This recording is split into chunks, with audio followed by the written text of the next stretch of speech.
What's happening, weirdos? This is Sal Vulcano. He is incredible. I've been waiting for this episode for years and years. I'm such a fan of his, from Taste Buds, the podcast he does with Joe DeRosa, my dear friend, who we talk about, and his new special on YouTube, Terrified, which you're about to hear how much I loved it. I absolutely adore it. I think it's hilarious. I think he's hilarious.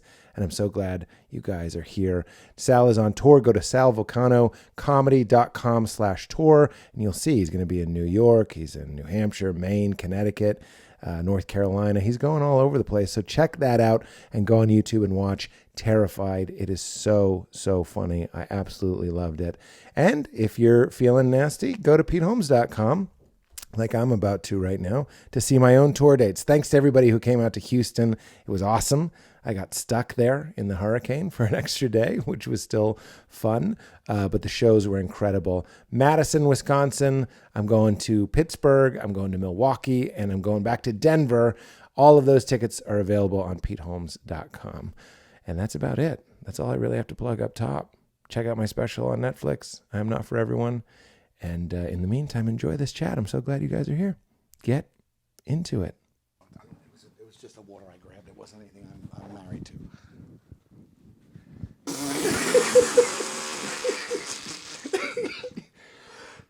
Okay. Oh, wow. I started drinking these. Yeah? Yeah, they sent me a box of them. Did they work? Because it says on here it works after like a prolonged use. You mean in the copy? Yeah, no, right on here it says... Because it says that in the ad copy. Benefits build with daily use. Yeah. That's how they get you. But you feel it the first time. You do? Oh, for sure. Did you just do that? I did. Okay. Should I do it on camera? What am I? Well, we're rolling. Oh, we are? What do you think? We don't want the charming, okay. kind of doughy-eyed Sal Vulcano? Here he goes. There it is. All right. Only, look, they are a sponsor, but mostly I'm happy because when you drink it, gives you a little pep. Yeah. Gives you that sweet pep. You had that 5 hour. I do want to say, first, welcome to the show. I haven't been this excited for a guest in a long time. Really? Yeah, and look at you. Oh, man. Look at you. You look excited too. I am excited. I can't believe that we have not met until this moment. I know. This is the first thing I'm going to say because I hope you love this. Okay. I love Joe DeRosa. And I saw these clips, and I'm like, who's this bitch? As a protective friend, kind of Sure. like, I want to eat snacks with Joe and yell about them. Yeah. That's our thing. I wanted to write on the Pete Holmes show. There you go. Yeah. Well, it goes both ways. Yeah. Every street goes both ways. I don't know why. For no reason. But the compliment is coming. I certainly am not really calling you a bitch. Then I listened to an episode, and I was like, oh, it's this. I texted this to Joe. You can ask him. I go, oh, you found better me. I really mean it. I was like, you're more fun. Oh, you're yeah. funnier. You can sweet. break his balls. You have all these records. I'm really trying to. I still feel like calling you a bitch is the headline of that story. It's not.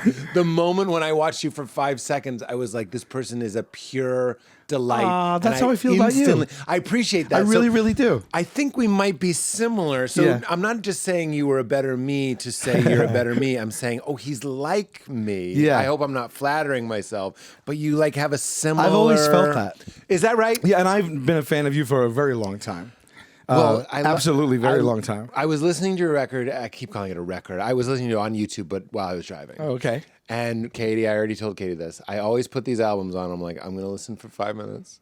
Not out of any sort of lack of faith in you. I'm just like, usually you get the idea. Of course. Listen to the whole thing. Fucking loved it. Come on, incredible. did you really do that? It's incredible. I have so many specific compliments for you. I wrote some of them down. It doesn't matter. Here's the general compliment. I'm kind of taken back a little bit. It's taken aback, but I knew it was, and I took a liberty at the very end. I wasn't sure if it was a back or back. I don't know why. I love language so much. I was like, he'll like this. It was saying a back, and this. I said, if it isn't a back, that's a bigger swing. I think it is a back, but if I'm wrong, then saying taken back would be less embarrassing than if I said taken aback, and you're like, it's taken back. I'm dead. Yeah. I'm dead. Okay. I just did this bit on stage where I go, if you're still correcting people that it's Frankenstein's monster and you're in your 40s, you fuck you. 20 to 35, those are your prime. That's Frankenstein's monster. Okay. That's when you make That's that. And now I'm 45, so I only because you love language, I was like, I think Yes, I Sal do. will like that I'll say I do. it's a back. Yes. But that's one of the compliments is you love language, you use it brilliantly. Oh Dude, man! I can't- When I you don't know if said, I can I take said this to them from you. crouton. I said to them crouton. What did you say exactly? It's something like that. Yeah, no, I said to them crouton. Croutons is what I told them. I said croutons. Crouton is what I told them. I said crouton is the one of the funniest things of all time. What a day this is for me, for real. It's true. That's so. It's, you know, it's and just, then every wow, bit that's so nice. you spread it out. You take most of the time when I'm watching stand up, I go, why did this person bother to think of this premise? and leave it uncooked, maybe. Yeah, Yeah. we're instant friends. Yeah. Sorry, Joe. You Yeah. just got booted. Yeah. I'm the taste bud now. It's nothing against Joe because he's literally one of my best friends. Me too. One of my best friends. But I'm ready for something new. Yeah, and you he know? looks sickly, so really, we're just getting a little bit ahead. And now he lives in like 4 other states as well. So where Joe is, Yeah. what he's up to, and what he's interested in. yeah. It's a roll of a 12-sided die. It You is- don't know. it absolutely is. And he doesn't know what he's told me. So he's like, Yeah. I'm in West Virginia. Yeah. I'm like, what? Yeah, he no goes updates. with the wind. So he just doesn't know what he's told me. So he just talks. Yeah, he's buying properties all over the place. Is that what he's doing? He is. He's going real estate? He is. Yeah, he is. He's got a place. He's got a place in Pennsylvania. He's got a place in Austin. He's got his apartment in New York. They doesn't own that one. I don't want to just put him over too much. And I think he's in the process of buying another place. How good is Taste Buds doing?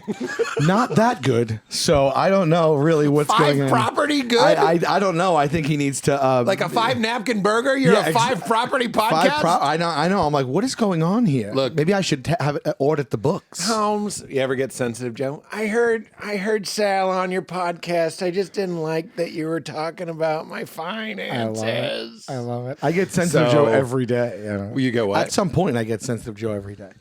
That's what I We're love like- about him. I love him to pieces. I called Joe the other day and I was like, I love having a friend who's kind of very similar anxiety level to me. Meaning, As in Joe. He'll be maybe a little bit I'll more. complete the trifecta Yeah, for us. go ahead.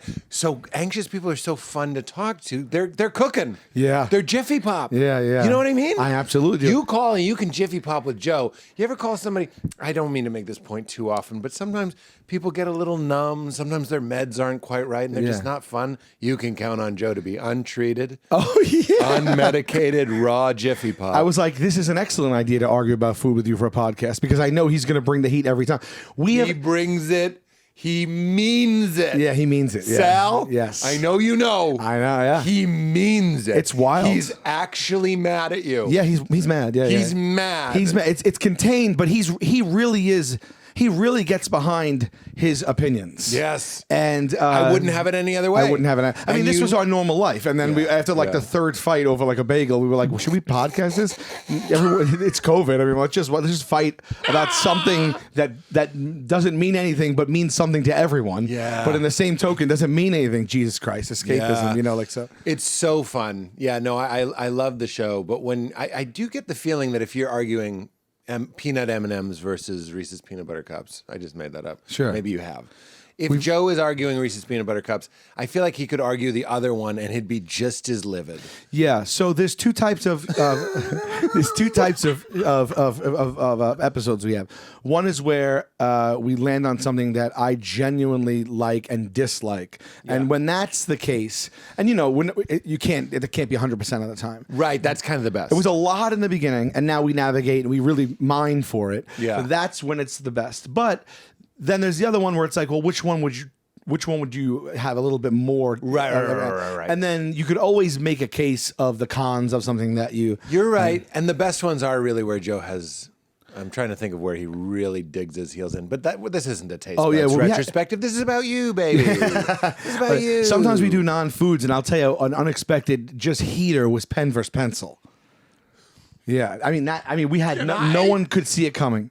And I'm like, that's not an episode. That's like a mistake. No. That's like a don't release it. Yeah, no. What side was Joe arguing? He was on pen. I'm an old school guy. Wait, you were pencil? Yeah. I took a beating. I took a real beating, but I knew I was gonna. But I didn't care. I stood my ground. But That's all pencil can do. He tried to What do bring you up- got? Standardized tests no, and sketching? No. I love the tactile. Shading? I love the tactileness of a pencil. wooden. I love the wood. The bite? I love the bite. The bite is good. I love the bite. You bite a pen, mistake. You didn't bite in a pen. What were you biting a pen? Is something you say You're to somebody? biting the cap of a pen, and you see someone that bit the cap of that pen. It's all discolored and Yeah. white because Yeah, the yeah. plastic got and the stretched. chemicals broke out. The chemicals broke out, and it's also like it takes this disgusting. A bitten pen always looks like it just came out of the mouth, even if it hasn't been bitten in so long. A pencil, It never recovers. it never recovers. No. And a pencil, honestly, it's almost like a patina. It gets better the more you bite it. And honestly, when the eraser finally does go, if you don't understand ratio and your eraser goes way before the pencil gets down, and you bite, If you don't know how to pace yourself, yeah, if you're that much of a child, Right. You didn't see that coming, Right, you didn't see Because it. the eraser's the exact amount you need to erase. Like what, 70% of that pencil? yeah, it's a You went over travesty. it? Sometimes you see almost a full pencil with no eraser, and sometimes you see a pencil nub with a full eraser, and you're like, what is going on in your life that you don't understand lead The versus confidence Yeah. of the mini pencil Yeah. that still has the full eraser. The certitude of that person. I agree, but can I tell you, this is one of the pros of the pencil is that it's always evolving and taking different shapes. So a half pencil or a quarter pencil has a whole different feel in hand, and it affects my writing.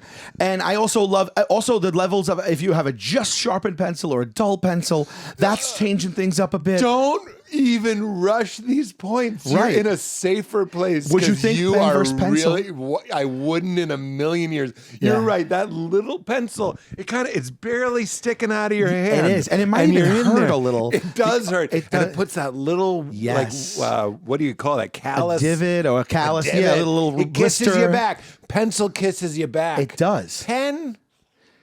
Pen's No, Microsoft. it's the same exact. And guess what? You don't know when a pen's about to end. You have no idea. Oh, it's all Unless opaque. it's an original Bic with a clear thing. But honestly, they don't really represent a majority share in the game anymore. No, let's be real. Yeah. Most pens are like the glasses on the dad from Family Circus. That's exactly right. Well, what's the next line? Opaque. You knew that. I was like, where is it? Yeah. Opaque. It is. It's it is. opaque. Yeah, and you know it's that a original mystery. Bic, they tried to do the same pencil shape. Yeah. Because what? Oh, they borrowed from the pencil.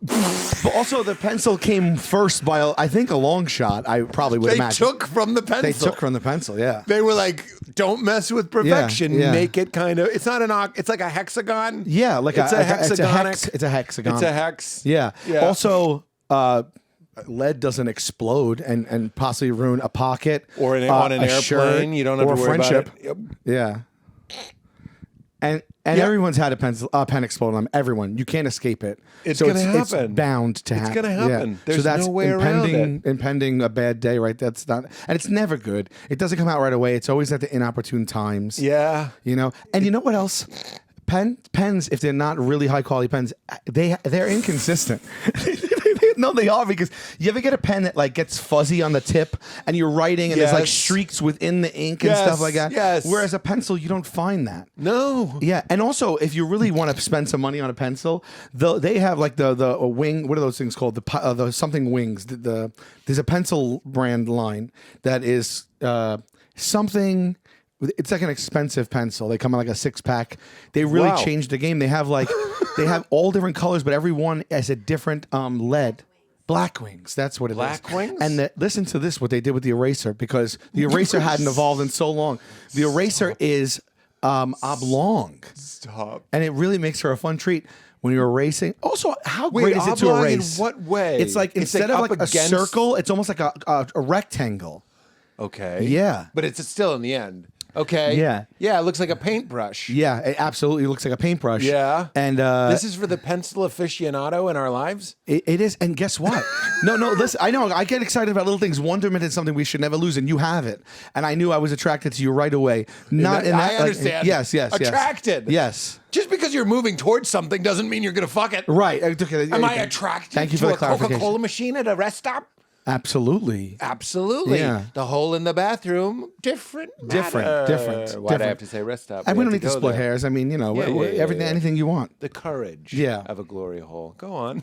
The courage. That's the pen. Whenever of a glory sex. hole scenario, video, whatever comes across my desk, I'm always fascinated. Mr. Vulcano, there's a new glory hole video. Thank you, Jeeves. I don't look for them, but they come like anything across. else, you're gonna. It's almost It like shows up. Yeah, and I'm always like, well, this Like is just unfrosted. fascinating because I You always don't remember asking for it. I'm I haven't seen it. Is it good? But I'm just saying it's been pushed across our desk. 'Cause Yeah, these things yeah, happen. yeah. You That's don't need to it's ask in the for algo. It's in the algo. Yeah. And sometimes something is shoved into the everybody algo. Yes. Very rarely. 80s and 90s, everything was the everybody Which was a algo. better time. Are you nuts? Of Communal. course It was such a more communal Everything experience. was communal. Yeah. Now we all have these microclimates where it's like, we're the people who like hot dogs, but not the buns, but a little bit of relish. Yeah. And there's a million of us. Well, it used to be 5 billion of us that just were like, let's go to a hot dog festival. Come on, everybody. And now it's just the relish, no bun motherfuckers alone in a basement. No wonder you're depressed. I know. Back to glory holes for a Yes, second. please. I always am like, if this isn't a fake wall, are they just smushed up against their face because they have to go flush? The perfect glory hole would have a hole for the cock. Yeah. And also one for the face. Yeah, one for the face, like one of those old be comfortable. medieval things that you put your medieval. You know what I mean? Like, That what do was they call- the original glory hole. Yes. That was the trifecta glory hole. Yeah. Although, rump up. Yeah. I want wanger out. Yeah. Face out. Face out, my So you can also, just kind of breathe. Yes. Because otherwise, to your point, you're smushed in the gush. Yeah. Your dick is getting all the freedom. Yeah, and it's like it would take away from Yeah. the enjoyment. If I had to have something else on the mind, it feels like a wall against my face would be distracting. I agree. I think something else is going on. Yeah. It's not. I think they don't show us. I think that they're all half walls, maybe, because you want to also look over and maybe. Well, then maybe then you don't want to see it because that's part of the thing. It's like it's a sensory experience. It's like being blindfolded by a lover. Right. But instead of a satin black kerchief, It's sheetrock. it's sheetrock. Yeah. It's that very hard, how'd they drill Yeah. the wiener hole, bathroom wall. Yeah. Very uncomfortable. 2 more comments about this for me. One is, and I don't see a lot of these videos, but I'm 47 going on 48, so I've seen a few. You ever see when they try to just like we're assholes and they just put up a piece of cardboard?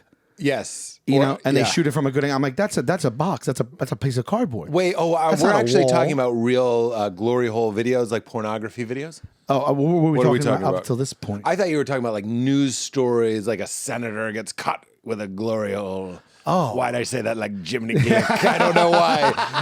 A senator gets cut with a glory hole. And I tuck up. Yeah.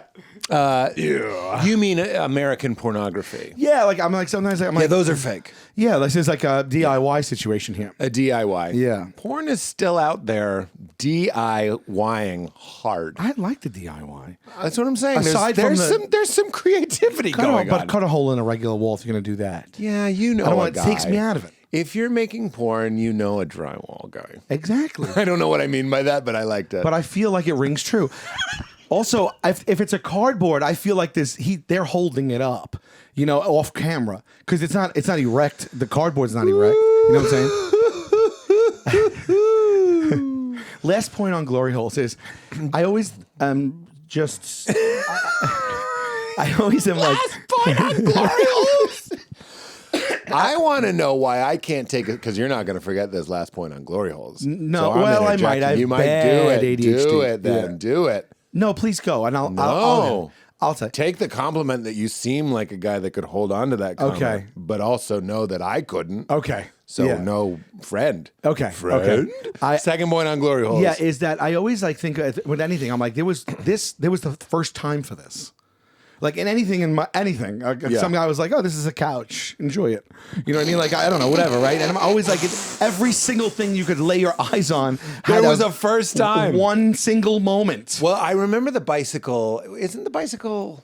I know the motorized bicycle was a Japanese thing, Honda, and that was incredible. Somebody put a motor on a bicycle, Right. and was like, "Brrr," and people were like, change the world. Yeah. Couch too, though. Anything, really. Bouncing ball. You've seen balls. This one wants you back. One guy, one gal, One. whomever. Is it they made a bouncing ball, and then now like we all have. I mean, it's just wild to think about. We all have it. And the thing is that no one, for the most part, because it's limitless amount of things that were first, but nobody really has any. No one has any semblance of when or how or who that was. Yeah. Unless it's like a proper invention. No, you're but right. But I mean, the most basic inventions. You know what I mean? One of my earliest stand-up bits I never did on stage was the guillotine is named after a Sir blah blah blah guillotine, who didn't invent it, who suggested they use it. No, That made way. me laugh really hard. Is that real? In the French Revolution, some guy named Guillotine was like, "Hey, remember those the automated ones? You should do." And they were like, "From now on, Oh my God. how bad do you feel if you invented the guillotine? Right? Oh, right. If I say let's get pizza, you calling it a PD now? Right, where's that guy? Where's that guy? That guy got the short end But of the stick. The first short end of the stick, Yeah. wiping your ass. That was a first time thing. I thought you were going. Let's say I invent the real life glory hole. We're talking about a arrest. Stop. Yes. It is a trust fall. That's the original trust fall. That is a trust fall. It's a trust. for sure. You know the words. It's a trust. It's a trust. You could call it a trust hole, actually. Trust hole. I think it's even more accurate. There's that restroom over there. There's a trust hole. It's kind of quaint. You can't be a glory hole before being a trust hole. If you want Trust the comes glory, first. Yeah, you need the trust. Yes. That's like a therapist talking to like just real, truck stop, long haul, sex guys. Trust walked so glory can run. Trust walks Yes. so glory can run. In a hole situation. We're talking about holes though, right? On top. Crouton is what I said. Croutons is what I told them. I said it. I said it. How This did is you know exactly that was how funny? I thought this was going to go. How did you know it was funny? It's so funny. And how did you know it was funny? Here's another one. Then we're going to go back to what I have 2 points myself. Sure. Let's see if I remember either of them. When somebody laughs when you say, if you can do something to help somebody, if you can do something to help children, you should do it. And a woman laughs. Yeah. We all know she's probably laughing at the joke before that, but she laughed then. And you go, that's a weird time to laugh. Yeah. I'm like, this is standard fare, very funny. Sure. But then you go, and I cackled. I can't remember the last cackle I had. I cackled. Wasn't expecting it. Sometimes you feel I the get cackle emotional coming. You're like, with this. I'm about to cackle. Yeah. You caught me so off guard Really? with a herring to the face, and you went, maybe we can all close our eyes and you could leave. Yeah. I've never heard something so funny You're making me off feel the so dome. genuinely good right It was now. real. It's completely To real. have someone that I feel like that high about, that is such an amazing comic. I love everything you've done, and to just feel like to think that you like validating that killed me. It really is very nice. I'm Thank you really so glad. much. Wow, this is cool. This is the shortest podcast. We're done. I'm just kidding. I loved it so much. Here's the 2 points about a glory hole. One, if I made one, a trust hole, I'm the first one, like the first couch guy. Yes. Did you finish that point, by the way? Yes, Okay. I make the first glory hole. you've got to pitch it now too. That's what I'm saying. You got to put the word out on the street. Yeah. Nobody knows. You think there's just a broken... Because I've been in a bathroom stall, and I'm like, what the fuck? It looked like there was a big spitball on the wall. I flicked it off. There's a huge hole. Oh my god! And I was like, I didn't know Someone what it was. patched it up. Someone had like makeshift. What makeshift? Wow. Somebody was like, and you know what? I was wrong to knock it out because now I can make eye contact with a guy singing "Happy Birthday" while he washes his hands for the appropriate amount of time. Right. And Which I is should have left it up. Yeah. But now, if I drill it, first of all, I'm drilling it. Yeah. Do you do like little crowd, survey first? Like, if there was a hole, would you? Did you ever? Are you see... drilling in blind faith? Right. Or are you drilling knowing there's a market for it? Because That's a big drill. Yeah, you're doing damage to the property. And how know what's the girth? You think what's the girth window? I think you just overshoot it because nothing's. Then you're safe. If you undershoot it, it's going to fail miserably, right? So you just just go for it. It just sounds like I watch a scene and watch a lot of glory hole stuff. I don't, but you can watch a couple and see all you need to know. Yeah. But did you ever see when they actually? It's like the Expendables. Exactly right. It don't is. have to Glory holes see are all like of the them. Expendables. Yeah, exactly. Glory hole videos are like the Expendables. I get it, yeah. Yeah, you got it. You get it. They're old. They still got it. Did you ever see where they electrical tape the hole as to make for a smoother in and out? Oh, that's So nice. it's not rigid, like the rigidity. Little you're not- consideration. and they like tape the whole thing. I mean, I sound like whatever, but like, I that's another like it's like yeah, it's consideration. It's It is wild. considerate. It's like I'm gonna do this, which Yeah. is pretty deviant. Yeah. But for whoever wants to partake, I'm actually a hero. Yeah. And then I'm gonna go the extra mile because I pay attention to detail. And then, well, that's the next question. Yeah. If you make a glory hole and then you put in those little extra touches, if you make it, they will come. that's what I mean. If you put in the amenities, Yes. you're sanding it. Yeah. You're sanding it. You take pride. You take pride in everything does else. attention to detail ever fail? No, you From take glory holes all the way up. Why would you stop taking pride at this point? In things I that you want to do? see the guy down there sanding. Yeah. Sanding and putting a little chin rest. Yeah. A chin rest. Like the 4 seasons of glory holes. into a mask. So you still are anonymous. Yeah. But there's an enclave. And a chin rest like at the optometrist. Yeah. We can use that same one. Are we making a glory I hole? think we are evolving glory holes. And we're not even part of that community. And I think that you're going to receive some letters of positivity. Of gratitude. Yeah. And you know what else we need? We need a kneeling cushion on the other side. Oh, man. I Yeah. didn't even think of that. We're not even thinking about that guy. My grandfather had a little shrine in his bedroom to like Jesus. To pray. To pray. I And was he- going to he had say, the like, I pillow. didn't want to cross any He had the lines, knee but pillow. kneelers exist. Yeah. Kneelers He kneeled every exist. night. He prayed for like an hour every night. Really? Do you think he Unreal. was just throwing out a Dear Jesus, like a talkie prayer, or was he just kind of sitting in silence, or what was he doing? This man took this seriously. Yeah, but which one of those is serious? Which one of what? Which one of those, like, do you think he was just talking to God and asking for things he wanted? Or do you think he was kind of like doing classics? he used to pray for everybody else. That's really sweet. Yeah. Yeah. Whenever I watch My grandpa Tony. I love him so much. Grandpa Tony, Yeah. R.I.P. Yeah. R.I.P.. He was almost just short of 96. Oh, my God. My best friend. I have all my grandparents' initials tattooed on me. Next to Jaden? Yeah, yes, I have just a couple of feet south. I have Jaden. You know this? You know I have 2. I looked it up. I have 2. You have 2 Jaden Smith tattoos. Yes. I have one. Just Yeah, one. look. Just one more point on the glory hole before we move on. Just one more. Just one more. Because it just came to me, and I think it's a good one. Otherwise, I'd let it go. It's like you're asking me, I'm driving. And Yeah. you're like, I know we just passed it, but I'd love a TCBY. Can you do it? Yeah. Yes. And we'll go. In pitching it, you not only have to pitch it. Stop it. You not only have to pitch it to the people that are going to put it in there. You got to pitch it to the other side too. To which side? The establishment? Yeah, no, no, you got to pitch it to the other side of the hole. So it's not just like, hey, do me a favor, like trust me, put it in there. Yes. You got to also talk to people like, hey, trust me, get on the other side of this. I think I'm following you. Yeah, like the sucker has to be pitched as well. You can't just, if you put your dick in a glory hole in the middle of the forest and no one's there to suck it, is it Does really a it- glory hole? It is. That's why it's fraught. Yeah. It's fraught. You want an anonymous beach. Yeah. Is someone just in there? I think that's what it is. Look, full respect and no sex shame.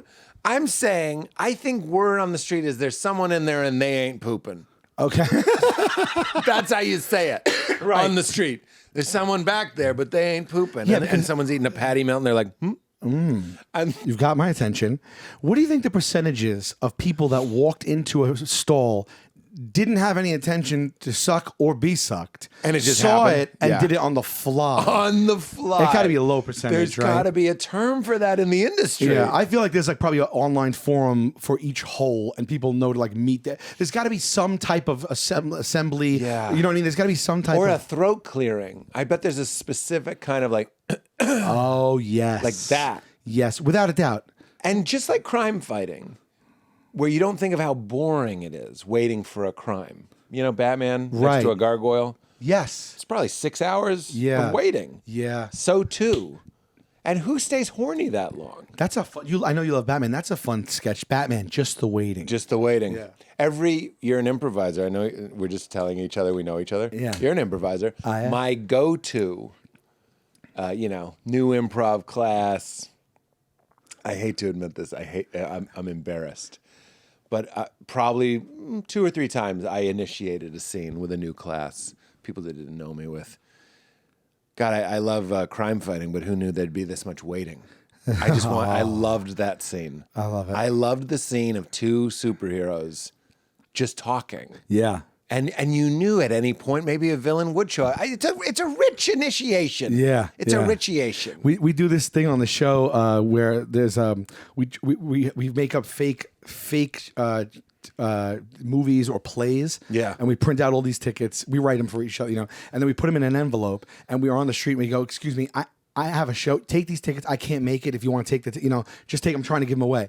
And then the people would open it up and then read what it was for the first time. And it's not good. It's never good. And like you have to, if they take it, you win. If they don't, you lose. So everything from James Earl Jones eats a potato in sweatpants, to, or like we did movies and someone did Superman, just the Clark Kent stuff. That was, you know what I mean? But And wait, so they're being filmed secretly? Yeah. And you want to see if it's good enough. it's like that one of the they're games we play on the show, Impractical Jokers. Okay, Yeah. now, I have another point, but I don't need to make it. I was going to say Jaden Tattoo. Yes. I think it's insane that if you and I played 10 seconds of a Third Eye Blind song, Sure. we would instantly be flagged by YouTube, Yeah. demonetized, Yeah. reported. There's all these programs. But if 15, 30 people made an adult movie and they upload it to an adult website, Yeah. it's ripped and then posted somewhere else. Why, Sal, is that just completely outside of the I'm not trying to be funny, zone of interest, the zone of interest of Hollywood. It's lighting people, it's actors, it's sound It's people, the exact it's same colorists. thing. It's the exact same fucking thing. But I take a screen grab. I tried to take a screen grab of Fantastic Mr. Fox in my Apple TV on my laptop. I just wanted to take a screen grab of wouldn't it. let you? I've Comes never heard out of that. gray. No Gray. way. Won't even let you take a screen grab. I had no But idea. every frame of, and I'm not trying, it's hard to talk about this without sounding like you're also, because I think this comes out of like puritanical shame stuff. Sure. So the bit would be lazy if I'm like, this girl, what she's doing is really hard. Fuck that shit. Put all the sex aside. Right. Showing up to set is hard. Yeah. Yeah. Being on camera is hard. Yeah. We're just talking about just the motions. Just even if it was just the parts before they had sex, okay, that there's an observation. So you're telling me the part where they're just talking about how their stepbrother and sister, if they didn't have sex, SAG would be all over it. Right. As long as Right. dicks don't go into vaginas, Right. SAG would be like, you can't have that. Right, exactly. How dare you? We are actors. But as soon as such they a good point. have sex, Yeah. I feel like I just kind of came up with maybe You did. a bit. You did. I think.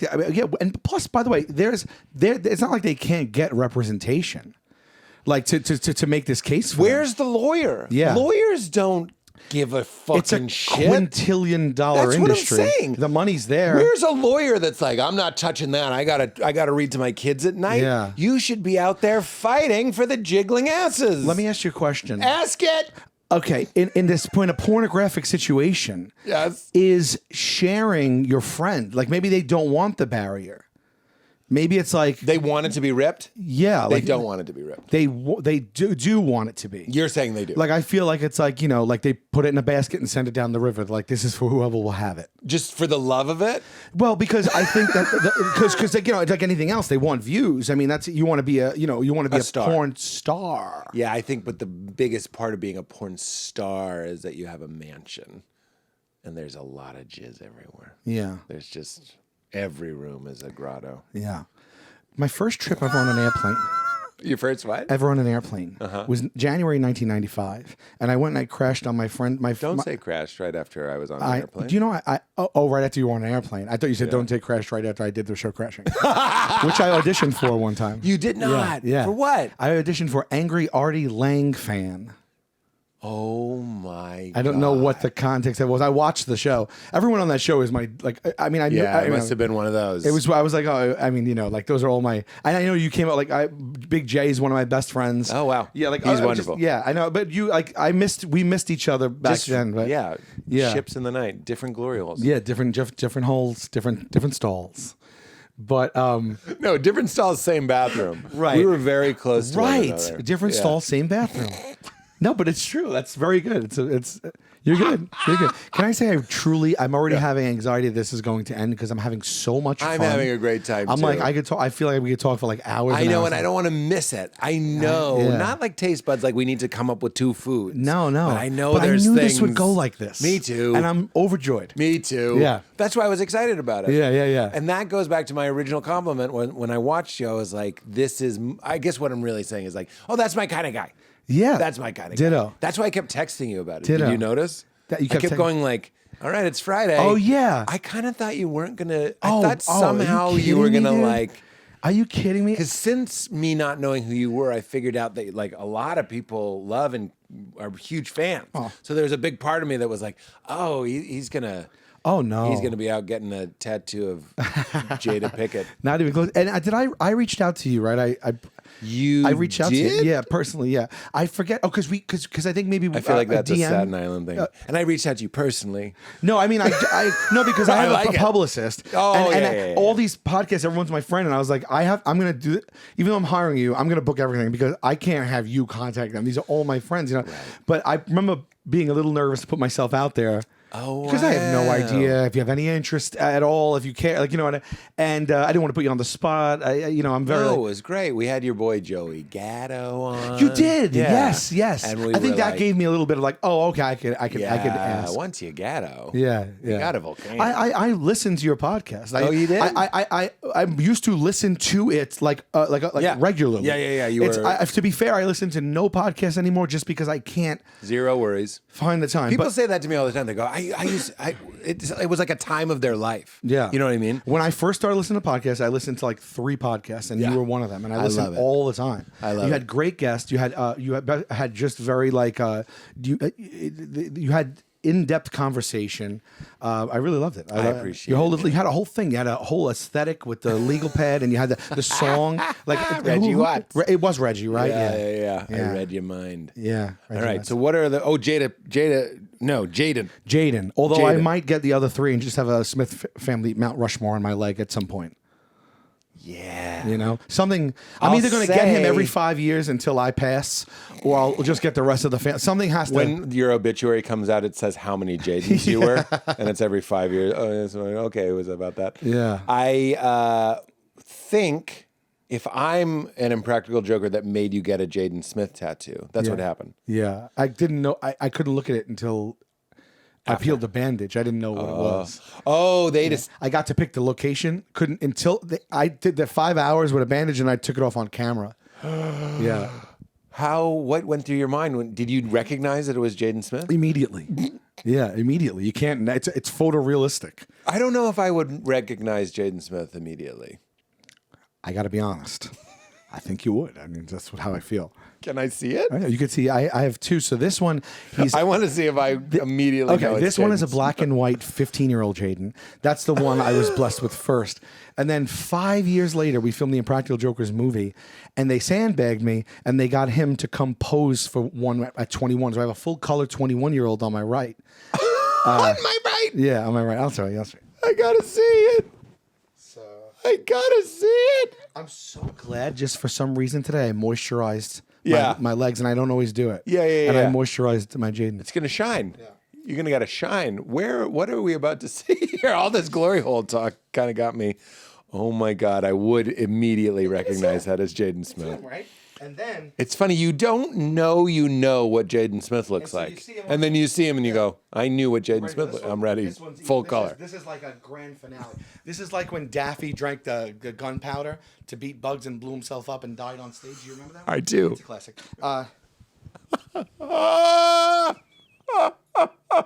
Yeah. Did you have a look? And then you go, This one is it's so much more earnest. it's earnest. It's Oh, he earnest. posed for it. He posed for that for like 4 hours. That's the face he would choose. It was a very, Yeah. there's no participation in the joke except the perfect participation in the joke. Because if he tried to be funny, it would have ruined it. No, this was a serious affair.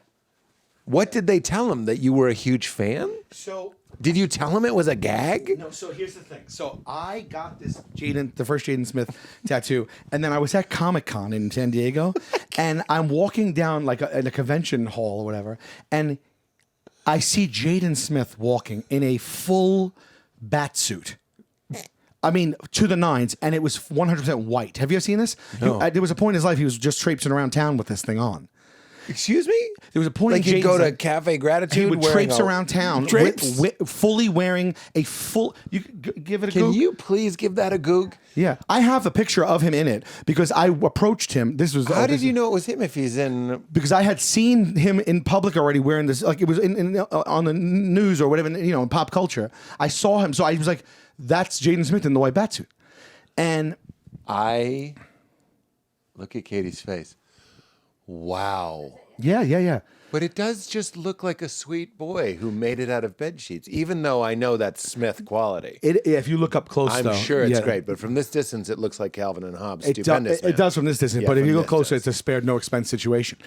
Like, you think he asked his dad, like, can you call That in was favor? a bespoke bat suit, without a doubt. That wasn't off a shelf or a rack. That was That's custom. a one of one. Like Alfred did the real one. Yes. Really. Yeah, unbelievable. And, I bet he calls his butler Alfred too. And he's like, God damn it, it's Jeremy. At least one of his butlers. is Yeah, Alfred. one of them. Yeah. But he doesn't even know he has two butlers because he won't look them in the eye. Right. Yeah, and he doesn't even He thinks discern the there's difference one- in their voice. As a matter of fact, they're all asked to speak alike. So he doesn't have to be put out in any way. Jaden would like everyone to speak like this. And it's John Malkovich's voice. We have to do an impression of John Malkovich. He doesn't know that actor. He just wants his butlers to sound this way. Okay, so you see him. So I see him and I'm like, this. I mean, I didn't even like instinctually. I just started because I'm like, I have to show him. I didn't know him, and he was walking, and it turns out, and I didn't realize this at the time, but he was walking with M. Night Shyamalan because the movie After Earth was what was going on at that time, and he was the director. Okay. and so I didn't notice M. I Night. can't handle that he was with M. Night Shyamalan. Yeah, This is dressed already as Batman. M. Night street clothes, like so. It was like it was really fun. It was M. Dark Knight Shyamalan? Yes. Oh. Should we go on the road together? Are we? The wall lifts up and we are on the road. And we're like, oh, Did we wow. just become? Do you like guacamole? Yes. You know It's what? the second though? line. Oh, He goes, did we just become best friends? Oh, do you like? Oh, it's Later in the the movie, he second- goes, do you like guacamole? Yeah, yeah. I forgot to ask, do you like guacamole? And then he jumps on the Gotcha. Yes. Activities. So much activities.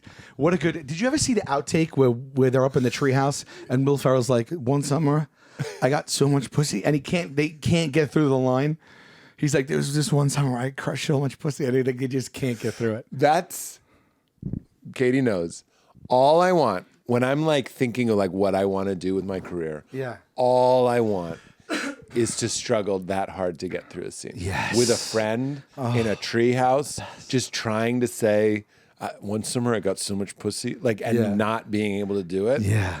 I don't think there's a better drug. Pinnacle. It's the best it gets. The pinnacle. It's the best it gets. I am so lucky because that DNA is in the show that I do. And Yeah, I know. It never doesn't get. It's like we'll go, but we'll stop immediately if we think we stopped having fun, and it's impossible. Wow. It's my friends since I'm 13. It's the crew of 60, 70 people that are also been with us for a decade that are like our family. Wow. And everyone collaborates, everyone laughs. It's like I'm always the in a best. surreal experience, so it's a heightened experience. And I'm a laugher at heart, so it's like, for me, it's like, forget it. Yeah. But yeah, that's incredible. yeah. This episode is brought to us by a new Pete's Pick, the newest Pete's Pick, our friends at CHUBBIES, a lifestyle apparel brand that literally has no equivalent in all of human history. They make the most comfortable clothing with the most unique designs ever. Just last night, I went on a date with Val and rocked my CHUBBIES cotton Sunday shirt, the coastal cotton Sunday shirt. And the color is called Soft Sunset Sky. This is my kind of company. The Soft Sunset Sky coastal cotton Sunday shirt. Come on.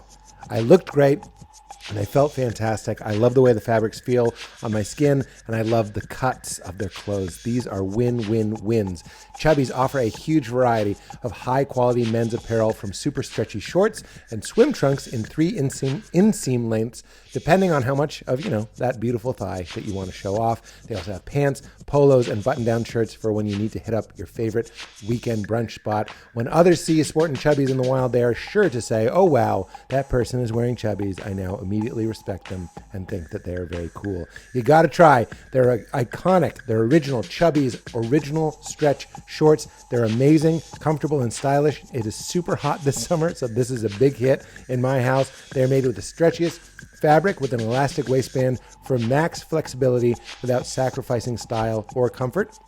You can pair that with their Friday shirts. From casual button-downs to retro-inspired prints, these shirts are built to kick back, chill out, or party down. And if you're going to get in that drink this summer like I am, you got to try CHUBBIES' classic lined swim collection. Without hyperbole, the absolute top of the men's swimwear game, available in tons of ultra-vibrant colors and patterns. They're built with a quick-drying 4-way stretch fabric, elastic waistband, and anti-chafe mesh liner. There's even a zippered back pocket, which I find oddly useful when I'm swimming on the road. It's the perfect place to put your hotel key. I love it.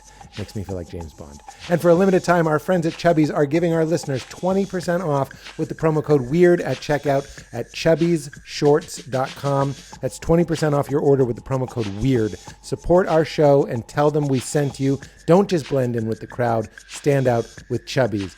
chubbiesshorts.com and use promo code WEIRD for 20% off. This episode is sponsored by BetterHelp as well. I don't know if you noticed, have you ever heard compare and despair? This is a big one. Compare and despair. Whether you're comparing your life to someone else's, it never seems to make you happier. Social media can make this such a drag. Always seeing people that seem like they're happier, doing better, having more fun.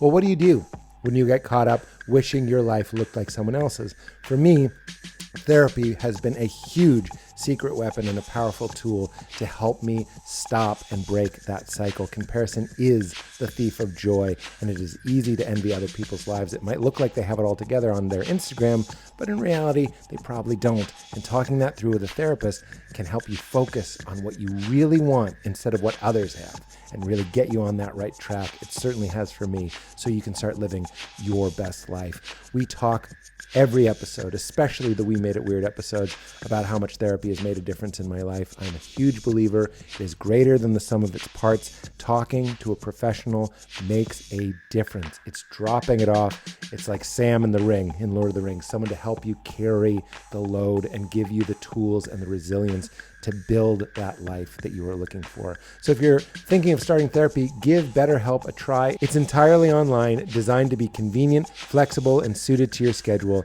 Just fill out a brief questionnaire to get matched with a licensed therapist, and you can even switch therapists at any time for no additional charge. So stop comparing and start focusing with BetterHelp. Visit betterhelp.com/weirdo today for 10% off your first month. That's BetterHelp, HELP.com/weirdo. Support your life. Support this show. All right, everybody, back to the chat. We'll get back to M. Night. I'm not going to forget that. I'm hosting. Okay. I'm hosting. Okay. Why do you think Impractical Jokers worked so well? That's not a loaded question. No, please. I think it's fantastic.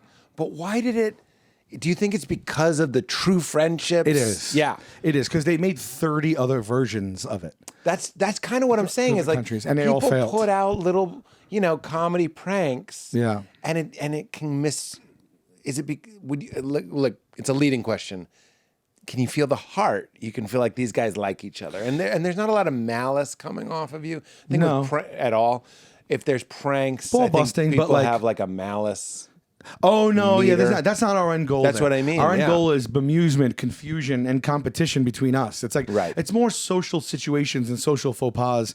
We like the breadth of improvising and the and just the the curveball, the variations. Every new person sets the table again, and you never know who, what, how you're going to get on any given day. And so it's easy to kind of stay fresh and stay in the moment because it's a wholly unique situation every single time. Yeah, you've done it. That's really great. I'm supremely happy for you to have friends and also to have like a. You know how they say, like, golf, you can play golf your whole life? Yeah. That's what you want. You want something with people you love that is sort of inexhaustible. It'll end when you, have So many days- 75 Jaden tattoos and leave the earth. This is the downside, but no, there's so many days we look at each other and go, we're still to this day. It happened a month ago. Yeah. We're done for the day. What a wonderful day. We're like, we're leaving work right now. Yeah. Right. So I feel Incredible. so blessed about that. That's so great. Yeah. And to see you enjoying it. Yeah. There's a lot of. I cut laughs out because I think that's too obnoxious. Really? I have them cut my laughs out a lot. Wow. Down. You know what I mean? Yeah. Because honestly, I'm just like on stage, I'm very in the moment and I'm really, really laughing. Yeah. But even in editing it and watching it, I'm like, this is obnoxious. That's like so it has funny. to be cut down. And I understand that critique. If sometimes there is that critique, like, they laugh at each other because we are the laugh We're track the same for the show. We're the same. Yeah. I'm trying to write something and I was trying to Google something that I did. It doesn't matter. And I got to some old clip of me and I started to see a comment. It's the only time I would see a comment. And all I saw was like, it was when I was on Jake and Amir's podcast. They were like, Jake and Amir are awesome, but Pete needs to learn. And I was like, I didn't see the rest because it was like a Google preview. And I was like, I wonder if you agree. I'm like, I get it. And it's just what's happening. Yeah. Like I can get into a place where I worry that I'm too much. Yeah. But most of the time, if I'm rocking, I feel pretty grateful to be myself. Right. Even if I can understand that someone might be That's like, perfectly would worded. you fucking get out of here? Perfectly and I'm like, worded. Yeah, I get it. Yeah. I get also it. want to be unapologetically myself. Like, take it or leave it. Well, that's why I called my special "I'm Not for Everybody," and I Yes. was like, "That's kind The of newest one, right? Yeah, In the newest denim one. jacket? In the denim jacket. Yeah, I watched it. It's all closed, man. And a lot of your bits resonated with me too. I think we're around the same Yeah, age. we are. We have this kind of same sensibility of like, I mean, you're one of my favorite comics. So. Yeah. That's true. I wouldn't just say it, and I would edit it back in. I truly wouldn't say it. I speak from I the heart. really appreciate it. Yeah. But that's the feeling of being big, floppy, inflatable car dealership, stand-up guys. You know what I mean? Those floppy guys. Sometimes it's great, and not to take us to a dark place, there are days when I'm like, I get it. Like, I'm not for me, right? Yeah, same. It's just kind of the price you pay for Yeah. being out there. Yeah. And today I feel fantastic, so Right. I can be like, who cares? Right, Sometimes it's not the right thing. Right. And my wife will tell you sometimes I haven't been able to make this work, meaning in conversation with people, but I was at a friend's house. My daughter was having a play date with another kid, and I was like being really weird. And I'm on the phone with Val, and their kid runs by and he goes, I'm gonna man up and do it, is what he said. And I went, gender's a construct. And then I went to his parents, because that's a weird thing to say. I don't know them that well. Right. Like, do I mean it? Do I not mean it? Like, what's going Do on? you know, they know you're a comic, though. They know I'm a comic, yeah. But it's a weird, I'm still in their home and I go, gender's a construct. That could be a touchy subject, I don't know. And I realize that's a weird thing to say. Yeah. And Val heard me say to the parents, I go, it's fine. Meaning what I said is fine. Like, gender's a construct. It's fine. That's not like My whole life, I'm really putting this back to you, is like, it's fine. Like, it's just kind of telling people, like, there's just a hose and it's cranking around and Right. spraying around, and you just go, it's okay, it'll wear itself out. Yeah, just like I'm not just go with me. it. I'm just like, he's fine, he'll sleep tonight. Right. About me though. Right, about Do you. you relate? Absolutely, Yeah. absolutely. Yeah, I yeah, relate. yeah. That's how I That's feel. a kind of guy. All the time.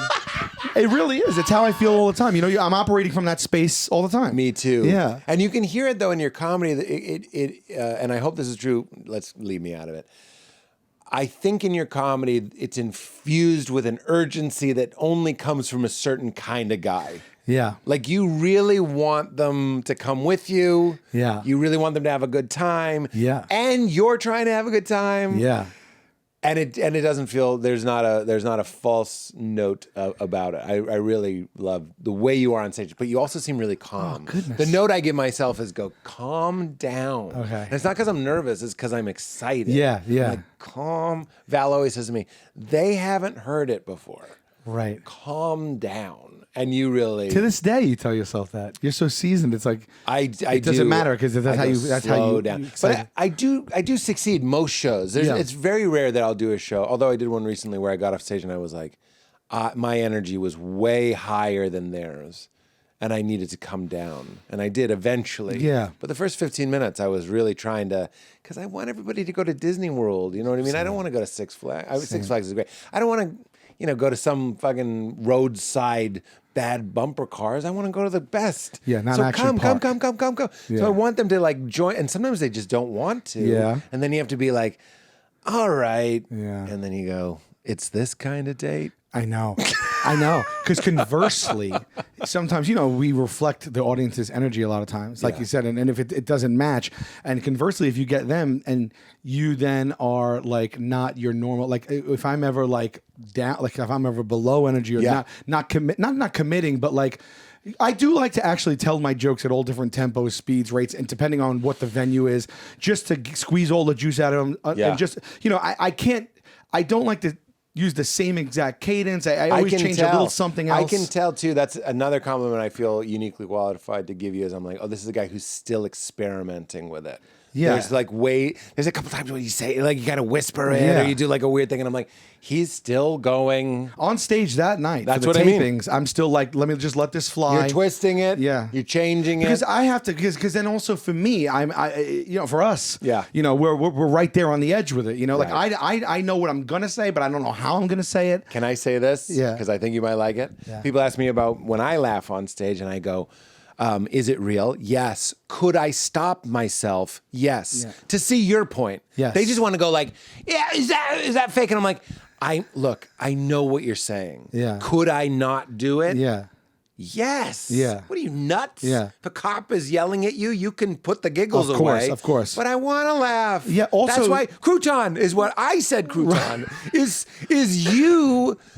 It's like a skateboarder, like just trying to get a little extra wiggle out for his own pleasure. And it would take me more energy and effort to suppress it. Yes. You know what I mean? That's exactly right. I could, but that would be a stupid use of my energy. I'm having fun. When I watch you, I know you're having fun on stage. I know it. And it's contagious. Right. And I am genuinely having fun. I've heard my own jokes 1 million times. Yeah. I would hate this profession if I couldn't find a way to be present and laugh for the millionth time. I agree. Not laughing at myself, but laughing because I'm having fun. I agree. And laughing because you're laughing. It's like, Paul Simon, I'm sure, is still like, Graceland's a really good song. Yeah. I'm sure of it. And the sweet, sweet Hanson boys are still like, bop slaps. yeah, and no one disagrees. And you'd be a if you're not fool too cool for to- school, then you will admittedly go. Tell me you're too cool for school without telling me Right. you're too cool for school. I don't like bop. Right. Oh, okay. No. All right. No, there's things that there's just things that like everybody you're I think lying it's- to yourself. You're lying to yourself. Yeah. It might be Party in the USA for the younger people. Yeah. That's bop. I like Party in the USA too. It has an optimistic message. As soon as I love a song that you know from the first like 2-3 seconds. You mean the first time you hear it? No, like, like it's identifiable? Yeah. You go like, no just like, song oh, is like at a wedding, you're like, this is my song, I that kind of thing. agree. Yeah. All right. So Jaden Smith and Dark Knight Shyamalan Yes. are You're walking good. in Comic-Con. Yes, and I just went, and I this is truly This truly happened, and it just I was so excited that I didn't take a beat, and I just said, Jaden. He turned around. I go, dude. I was like, I had to show you something. Did he turn like Batman or did he turn like Jaden? I think I don't recall. Did the cape I'd like swirl? to believe he did. Did he kind of? I think he did turn because you have to. Did he present? Yeah, I feel like I feel like the the cow. I feel like the mobility in the neck. He couldn't do that. He had to do that. Yeah, I see. So he did do that. But he wasn't doing it like on camera smoke machine no, going. He was just no. turning to see if he was safe, probably. Right. Yeah. No. It was Like, because honestly. I said it, and I am older than him. And like in a way, like I approaching him, and I go, I have to show you something. It's so funny, and I started to undo my pants. I didn't think anything of it because there's nothing. I mean, there's no no foul intent. There's yes. And I just was gonna, I couldn't pull. I would have pulled it up if I could, but and then his security guard, two guys, one guy just jumped right in front of me and put his hand on my chest, and he goes, whoa, and I go, no, I'm so sorry, and he didn't even want to hear what I had to say. I'm trying to like stammer it out, I'm like, no, I have a tattoo, because I don't, and he just wouldn't let me, and they were kind of still walking a little bit more, like they didn't stop because they saw me get stopped, and so they were walking away, and then the other security guard knew who I was. And he goes, no, he's good. And he goes, what? And he goes, no, he's good. And I'm like, oh. And then they stopped. And I said, dude, I have to show you, I have this show. And wait, the story's not over? No. You got stopped and they kept going. And then the other guy goes, Impractical Jokers. Yeah. And then you get to do it? Yeah, it was only 10 seconds, like in between that and that. Incredible still. Yeah. And so he gives me his ear, is his. And I say, this is going to sound funny, but I have a tattoo of you. And he's like, what? I go, yeah, I got it on the show. And I have this on video. As a matter of fact, I have the meeting. I have a picture with him in the bat suit on video, a video of him seeing it for the first time seeing it for the first time. And I could give it to you. Yeah, if you want to drop it in or yes, whatever. of course. And he actually has a moment of ecstasy. He's like, oh my God. His voice cracked. He's like, this is the first one ever. Wow. The first tattoo of him. Someone's ever shown him a tattoo of him. And he's like, kneeled down at my thigh height. And he's like, this is the first one. Wow. He's like so excited about it. Amazing artwork! Oh my God! The guy's name is Needles. He works at Eastside Inc. Oh my God!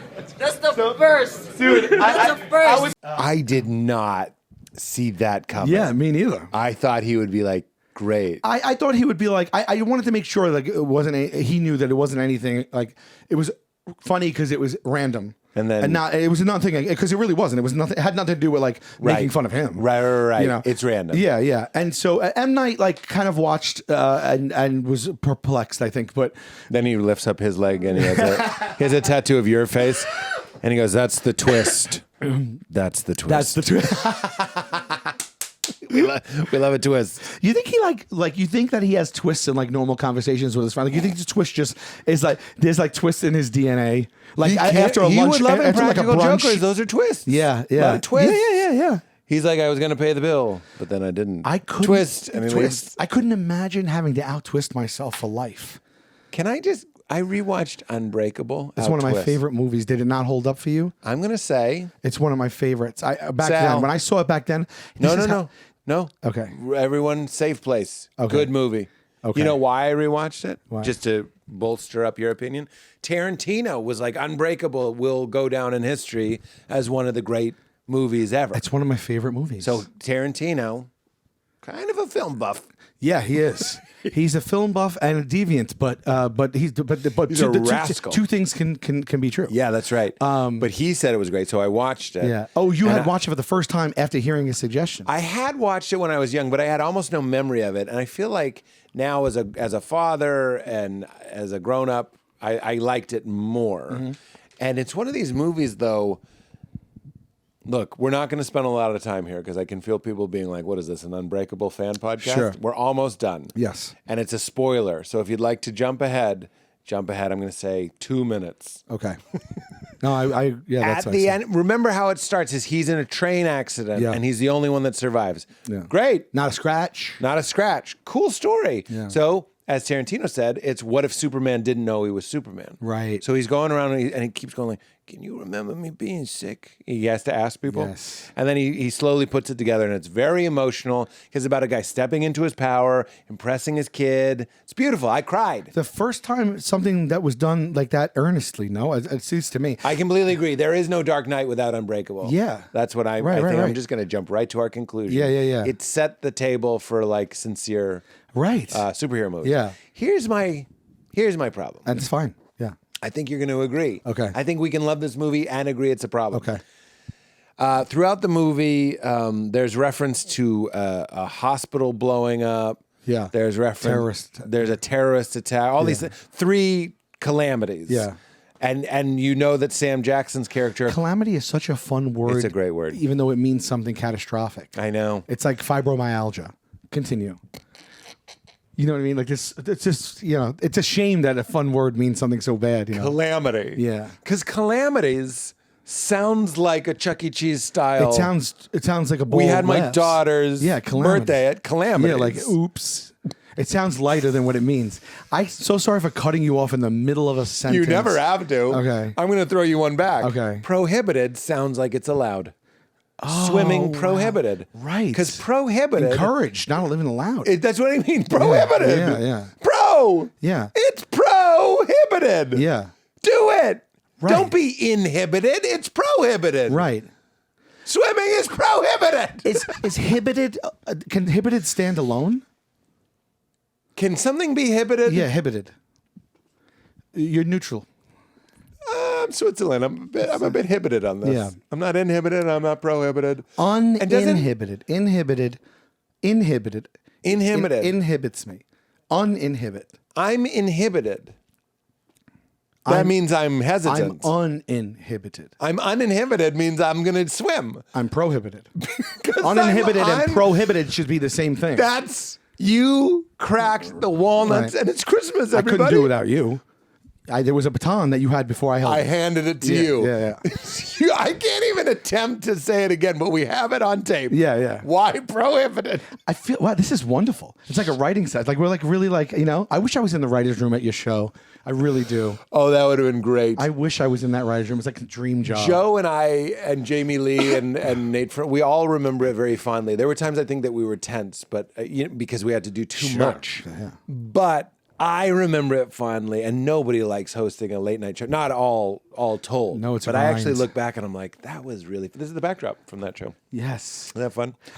Anyway, I have other questions. We can do it. No, I'd love go. If we have time, I'd love to ask you a little bit about this experience. It'd be really fun, but I feel if you haven't like spoken about it a million times, if you have, don't worry about it. Not really. Okay. People be screaming at their radios right now, though. I'm here for the volcano. Oh, I'm okay. hearing them. All right. But if you don't talk about it a lot, these people are your fans too, and sometimes the conversation, it's nice if it goes two ways. It doesn't all have to be. Such a fun person. Yeah. I was going to say podcaster, but let's not limit it. I know, but I also want to know about you genuinely and curiously. So maybe that curiosity it's transmissible. That's what I think. I think people that are interested and driven and passionate. It's a Tony Robbins thing. Forgive me, but he goes, the most certain, passionate person will always win, even if they're wrong. Yeah, like we're drawn to it. Anyway, that was a little bit forced, but I loved it. Here's what I'm saying about Unbreakable. I was wrong about 2 minutes. Here comes the spoiler. Yeah, jump again, but also jump back because there hasn't been a spoiler yet. Right. So go back, watch the last 3 because minutes. they were fun. Yeah. There was a whole You don't wanna miss prohibited, this. inhibited thing. No spoiler, but you don't want to miss this In either. fact, I'm going to say risk an Unbreakable spoiler for those riffs. the reward outweighs the and risk. maybe just stay with it. We're in a post-spoiler world anyway. Yeah. You know what I mean? Just go with it. Just go with it. Yeah. Life is spoiler. Don't inhibit yourself. Don't Don't spoilers prohibited. Yeah. But I mean allowed. Right. Okay. So the whole time you see that Sam Jackson, who's been looking for a superhero his whole life because he believes that comic books are actually the retelling of ancient prophecies. I'll look the other way on that one. Okay. Yeah. Sure. That's fine. Yeah. Because you know what? It's the early 2000s. Sure. Fair game. It was the Wild West. It was a different time for movies.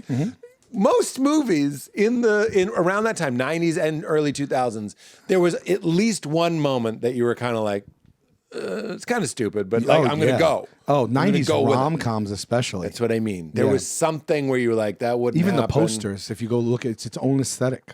I completely agree. Yeah. The 90s poster is different. So anyway, Sam Jackson's been looking for a superhero his whole life. In his office, he has like a hospital blew up. There was a terrorist attack, all this different stuff. And he's like, and every time there was a tragedy, I would rush to the news and look to see if there were the words "one sole survivor," because that would be my superhero. Right. And then at the end of the movie, and I really think it's just because he needs a twist, you find out that Sam Jackson had orchestrated those. Right. He blew up the hospital. Right. He killed the civilians, and he caused the train crash. Yes. To which I am screaming, shit happens, Sam Jackson. Right. You could just look at normal tragedies. Just chase an ambulance. Just chase an ambulance. Yeah. You're really saying, I could got to be- speed this up? There aren't enough calamities? Yeah, I mean, you could be guilt-free. You could find what you're looking for without all the calamity. You'd be a good guy if you just were like, every time something bad happened, I looked to see if there was a survivor. But you're so impatient, you're blowing up hospitals? Right. Get the fuck I out know. of here. That's the true. part. That's true. You could have just went to a FEMA area. Go anywhere. Right. And don't, in that time, that's a post-9 world. Yes. That's post-9. Post-9. Yeah, I never thought of it that way. But it doesn't ruin the movie, but I am I so love that you knew post-9. I I knew you of were going to know course. post-9. Come on.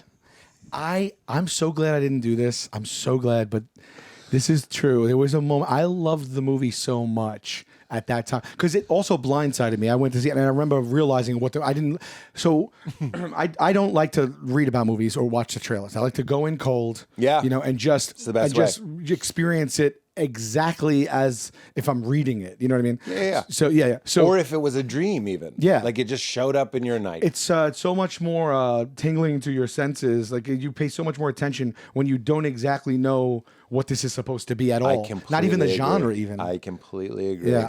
I started doing that exclusively during the COVID times. Like any television show, any movie, I don't look up anything at all. If someone says you got to watch it, I say don't say another thing. I just do like a 15-minute rule. I watch it for 15 minutes. If it doesn't grab me, I pass. But like other me than with that, comedy specials, but cut to me and afraid? No, scared? terrified. Fuck! I was trying to plug it in earnest. You did. You're special, terrified. Yeah.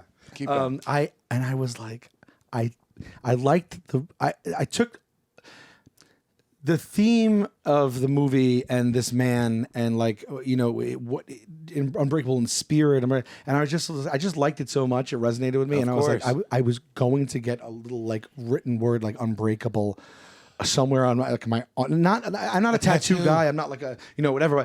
But thank God I didn't. What a terrible idea. An unbreakable Oh, tattoo. terrible. Not like of the font of the movie or anything. And not even a reference to the movie. Like I wouldn't be like I love the movie. I just thought like at that time I was You going through saw some shit. Strength, I was going through some shit. and a movie reminded you of strength, and you were like, "Oh, I'll remind myself." Yeah, just like it was really just like to remind myself to be strong. What like, were you going through when Unbreakable came This was out? like the early 2000s, right? You said that? Yeah, I think so. Yeah, I was probably like my first really bad breakup with a love. My first love breakup kind of thing. She did, yeah. And then She put a cork in the volcano. she did, yeah. Oh, I don't think it was just that. It was also like post-9. Post-9.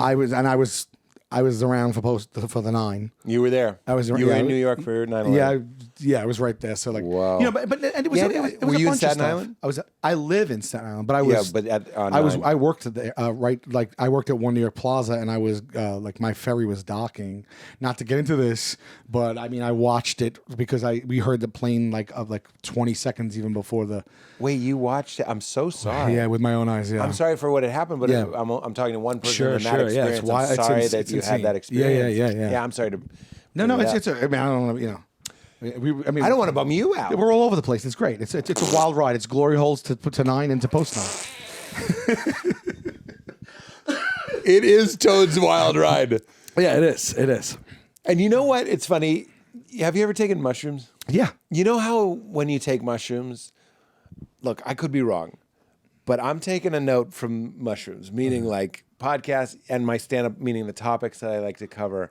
A fun mushroom trip is always like, and then for like 5 seconds we were like talking about how Sal witnessed 9/11, and then we're back to like glory holes. Right. Like I'm taking a note in the rawness of an approach in the things that I create. Yeah. That I'm kind of like, well, let's take it from the masters of entertainment. These fucking weird little fungi. Right. They don't just give you. They're opening you up. I mean, let's Totally. Yeah. But you know how like so many things that suck are just because they're trying so hard to give you what you want, but they're not surprising you. They're not shocking you. They're not even like maybe getting close to being like, was that okay? Like, I don't know. And, But at the end, you loved every second of it. Right. Yeah. Yeah. You know, that's my big point. Okay, where were we? Bad love of your life, and it was a yeah. I mean, it was you know, a bunch of things that came together. So it was a rough patch there. Let's go ahead. Yeah, no, that was really. But what a dumb idea. Yeah, the tattoo. You know, oh God, thanks. But meanwhile, look at me. I see this thing. My dad took me when I was 18 to get my first tattoo. Yeah, and my dad was your like, dad the chief from Moana? Yeah, my every male in my family, dating back generation has no. He took me to get it. It's just such a bad tattoo, but I won't remove it because it reminds me of that he took me to get it. This is god awful. I mean, it was like I liked this for about 2 weeks. There's a chance it could come back. I mean, it's people not coming love back. the movie I don't think it ever Triple X. was. Yeah, no, this wasn't that though. This is pre-Vin Diesel. Pre-X. Oh God, yeah. So he took me, and back then it was illegal in New York, and you had to be 18 before you. I don't know if it's still the same thing. So we went to Jersey, and back then I don't know if you had have any experience here or knowledge, but every tattoo artist was a real dick. No, really. It was like a known, at least where I was from. Like it was like going to they like were doing you a favor. They couldn't be. They Ed just felt like who they were. You know what I mean? Like, in a way that was like just weird, abrasive, arrogant, and I'm pretty timid, and so we went to this thing to get it, and I'm already like, what am I going to get? And I'm always like, is this going to hurt? That kind of thing. Yeah, of course. My dad had just gotten his first, because he was like about to turn 50 or whatever, and so he's like this shared experience. And what did he get? His first tattoo ever was a head of an eagle right here. And then his next one was a skull here. And my dad's like the sweetest, nicest guy, but I think he just like bought into it. And like with like tropical flowers. And this one was like a woman over here or whatever. The classics. Yeah, he got some guys goes the classics. Yeah. But so I looked around, and I didn't even have the wherewithal to be like, I could do something like original. Yeah. I just was like, you picked off the wall. Yeah. And so I didn't see anything that I liked, like that I would want to commit to. And we were there like a good, hour or whatever it is. And so I would turn to my dad and I'm like, I don't know. I don't really see anything. Maybe this isn't the right time. And I knew he really wanted to have the shared experience. And so he's like, all right, it's okay. And then whatever. And then, so the guy, his name was Doug. I don't remember his last name, but he was like, all right. So what's it going to be? Kind of like being pressure like a little bit. And I was this like, is a guy who makes his livelihood from a walk-in lifetime commitment business. Right. Like, what are you doing? Right. What a great way to put it. Your hot days are Halloween and New Year's Eve, and you're rushing me, Doug? Oh, I love this. I wish you were there. You should have hot beverages. There should be beanbag chairs. There should be nice music, not just the smell of your armpits and the fucking weird Swedish sex medical chair you got out there. Why is it so sexual? If someone invented time travel, and I say this in my special for a couple of things, but I would actually go back to that moment and recite what you just said to him. I would get the courage. I would go back and I would say that because that was very well articulated, and I think it would have stopped him in his dumb tracks. He's compensating for his dumb. It is sexual in there. It's like I think it goes. They all have the sculpture of the guy tattooing the woman, and she's like, oh. Yeah, you know what I'm talking about? That sculpture. Mm-hmm. They love it that they're poking you. Yeah, it's like maybe it's like a little ant dick. Yeah. A little ant dick gun motherfucker. Yeah, that's. Give me a second. I don't want to have a Vin Diesel on my ankle. But here we are. Here we are. And so he goes, "What's it going to be, dude?" Like he's like, and I'm like, I didn't really say anything I liked. And he's like, "Come on, man." He's like, "You got to get something. You're here now. He's like, you got to get something." Yeah, and so I don't know which one would have been worse actually. So maybe he did me a favor. But I go, I guess the Daffy Duck. Because I am not just a Warner Brothers fan, but a Daffy Duck fan. I mean, you are a Daffy Duck fan. Oh, he's wonderful. Not Donald, Daffy. Yeah, Daffy. Yeah, not Donald. I just Daffy. Better tattoo, too. Dark colors. Yeah, better tattoo. Pops. And look, this is out of desperation. I didn't go in there wanting a Daffy Duck, but I was like, literally, like, if there's anything in here that, like, I like Daffy Duck, I don't know. Why do we like Daffy Duck? We, royally or me? I want to join you in liking Daffy Duck, You don't but like I'm him. trying. You don't I like see him. his bill's been blown to the back of his head. Yeah. And he moves it around, and what does he say? He doesn't say suffering succotash, No, does that's he? Sylvester. Yeah, what does Daffy say? What does he say? Well, if you He's don't gotta know, have a who's going to catchphrase. know? Why do we They like all him? do. They all have catchphrases. I feel like he had a lot of like, it's a living, like Flintstones kind of I stuff. like him because he had an edge. He did have an edge. He was grumpy. He was grumpy. So you're not like an Elmo guy, Yeah. and you're not a Mickey guy. No. Mickey is good childhood. Yes. I'm not trying to say He's we sterile, have terrible. though. He's sterile. He's sterile. That's what I'm saying. Yeah. Superman is good childhood. Correct. Get the fuck out of here. Tell me you had a good childhood without telling me you had a good childhood. Right. I love Superman. Right. Oh, okay. Because that was your parent. That was basically. sunshines and rainbows, Exactly. really, yeah. Mickey, same fucking shit. I'm going to throw into the mix Mario. If you Oh. relate to Mario, Yeah. don't get me wrong. When I play Mario Brothers, I'm playing as Mario. But Yeah. I don't feel like he's me. Yeah. I'm Luigi at best. I like to play as Luigi. Luigi's great. I just like He's a the little green. bit taller. He's Even green. the green, yeah. He looks great. You know what else he is? He's a choice. yeah. Mario is the default. Right. You made a choice. Right. Same point. I'm a Ken guy. Ryu and Ken are the same. Right, Ken's identical. a little bit of a wink, though. Yes, You just, yes. You just put a garnish Spot on my on. Diet Coke. You're right, It's a Diet right. Coke with a lemon. That's all he is. Right, They're right. both Diet Coke. Even a lime, probably. A lime. Yeah. Blanca is a fucking, sex on the beach or like a cranberry orange. It's too much. Yeah, too much. Yeah.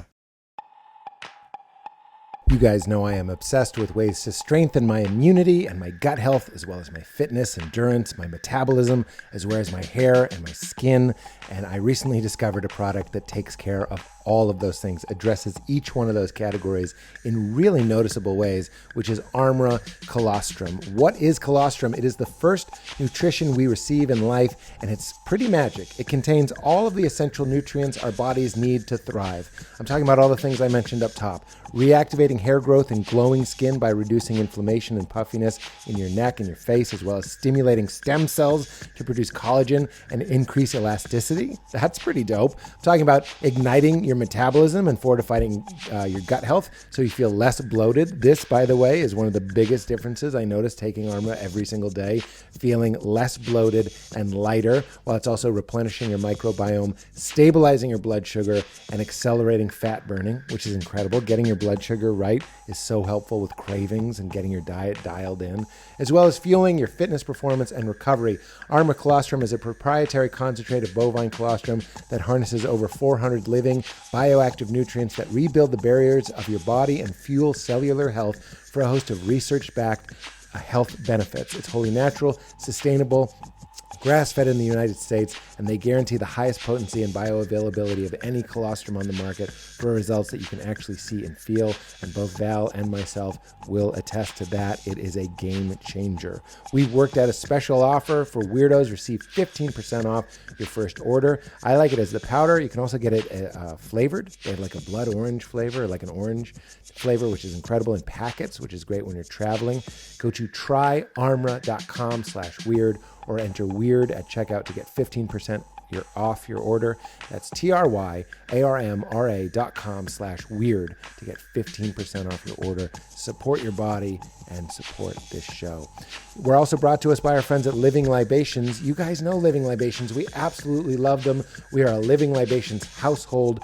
What are they? They are a natural and powerful alternative to pretty much anything you would have in your medicine cabinet, in your bathroom, all over the house. If you have something that you're putting on your face, whether it's to shave with, wash with, clean with, sunblock, baby stuff, teeth, gum stuff, if you're using something filled with chemicals, everyone knows this. Those chemicals are seeping into your body, and that toxicity was never intended for humans. It is nuts. I want to eat food where I recognize the ingredients as natural and real, and I want my skincare to be the same. I'm so glad we found Living Libations. Not only the best and most effective skincare, hair, eyes, teeth, baby care products I've ever found, but also the most natural, made exclusively with plants and oils and extracts that not only will you recognize, but you'll be able to easily pronounce. Now that it's summer, We love their Love the Sun zinc-based sunblock. It is incredible. It is light, it is breathable, and it does the job. And like I'm saying, no nasty chemicals. It's a great way to support the show. Get something big. You can even get something small. If you wanted to show your love for the show, Living Libations is the way to do it. Because whatever you're doing for your skin, your face, your body, your eyes, your teeth, your nails, your baby, Living Libations has a wonderful natural alternative to replace the random chemical nightmare that sell at 7-Eleven. So get something small. Just show some love to the show. Go to livinglibations.com/weird. You'll get 15% off your order. You'll support the show and you'll be supporting your body. livinglibations.com/weird. All right, back to it. Okay, where are we? Tattoo. So he says, he goes, you look like a cartooner when you came in. I'll never forget it. A cartooner, he called me. That's like, the, like, it was lingo? a dismissive, I don't know if it's a lingo, that's what he said. It was like You look like a dismissing me, like, cartooner. mocking me. So not only forcing me to pick Aren't you something. 16 years old? 18. 18 years old. Not only forced me to pick something, but then I was like, all right, I guess that. And then he mocked me. I was like, all right, give me the skull, like You that's should have stabbing said, a snake. well, I want something little, so can I get a replica of your dick? Oh, that's so good. And then slap him, Yeah. and your dad would have gone, that's my boy! And now you're on a toboggan where you're riding on slices of pizza. It's a hill of slices of pizza, and you and your dad are loving it. Oh, wow. I hate this guy. I'll for try to pressuring associate you. that to this memory from now on. Yeah, yeah. And then, and then I said, oh, well, then I immediately was like, well, no, And then he goes, there's one thing I didn't show you. And he takes out like a binder, like a kind of a rectangular binder, maybe that thick. Yeah. And he stops and he goes, this is like the new styles, the new thing. And I like swiped it open and it was just all different tribal things. Yeah. Not that I think this doesn't mean anything to me. This might be appropriation. Like, I don't know what this is. Maybe it's abstract, but it I hadn't seen it before, so it looked new and unique, in a way. Yeah. And I'm not this guy, I was like a not a hippie, but I'm like a I understand. grunge kind of, like I had long hair like Eddie. I'm like this guy. Let me I'll ask you put it this. on my Did ankle. you ever think about an eyebrow piercing? You didn't get one, but when you saw that some guys had one, you I were did like, think of maybe. it. My girl had one, so I was like, yeah. We're I very did think that. similar. I'll tell you why I didn't I would get have it. done ankle. Yeah, you would have done ankle. I would have done it. That's what I'm saying. I don't want to go like, check out this no, gun. No. I just go, I got a bone down there. Yeah, exactly right. Exactly right. Foot bone's connected to the Shazam. Shazam bone. I don't know how old the bones connect. Now your foot bone's connected to the Shazam bone. Yeah, what's the Shazam bone? Just anything that's been dieseled. Oh, I like this. They've Yeah. been dieseled. Have you Vin Dieseled? Yeah, there was a moment when I had a dieseling on my ankle. And I flipped the book up open and I go, all right, I'll take that, I'll Yeah. put it on my ankle. By the This way, guy. when those were new, of course, we all thought about it. Yeah, I even had an ankle like bracelet. Oh. Like a leather, So you like had the to- black leather one that was also a choker. Those like, those like thin black, like kind of like, I don't know, people wore them back then. Like, I think so. I don't know. It was just like I don't know how to explain it. It's a little thin black kind of like piece of maybe leather that people wore like around their neck or as a bracelet or whatever. Yeah, I think so. Nah. I got it. And so you then had to take a bracelet off to get an anklet. No, I had those over here. Like I just was like, this fits the aesthetic. I think. Yeah, kind yeah. of like, you know what I mean? This is an anklet you don't take off. My nickname in college was Retro because I went to St. John's in Staten Island, which is far from anything out of the box. But I was the only one that, like, I used to wear like leisure suits to college. And so they called me like Retro, and I only wore like old clothes and vintage clothes. So it's like I had that kind of vibe going I on. love it so much. Yeah. I can join you in that I dressed very punk rock in high school. Really? It didn't I'd love to carry see a over photo. into that's college. cool. That's kind of an underreported area. I had the black leather jacket with the spikes on it and Oh, stuff. wow. It didn't feel quite right, but didn't feel When you look entirely back on wrong. it now, does it feel authentic to you at the time? No. Oh, it doesn't. Well, what I mean is,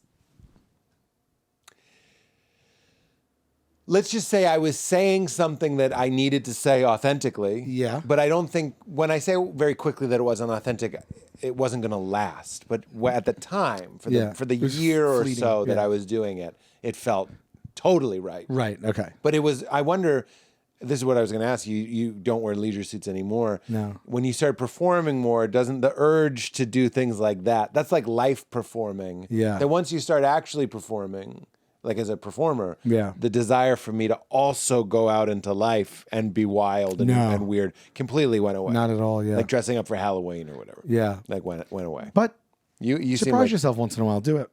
I still partake in Halloween if I can. partake. Yeah. I do. Well, there's the East Village Parade, West Village Parade in New York City. Yeah, yeah. And it's just a real hoot, and it's the biggest Halloween parade there is.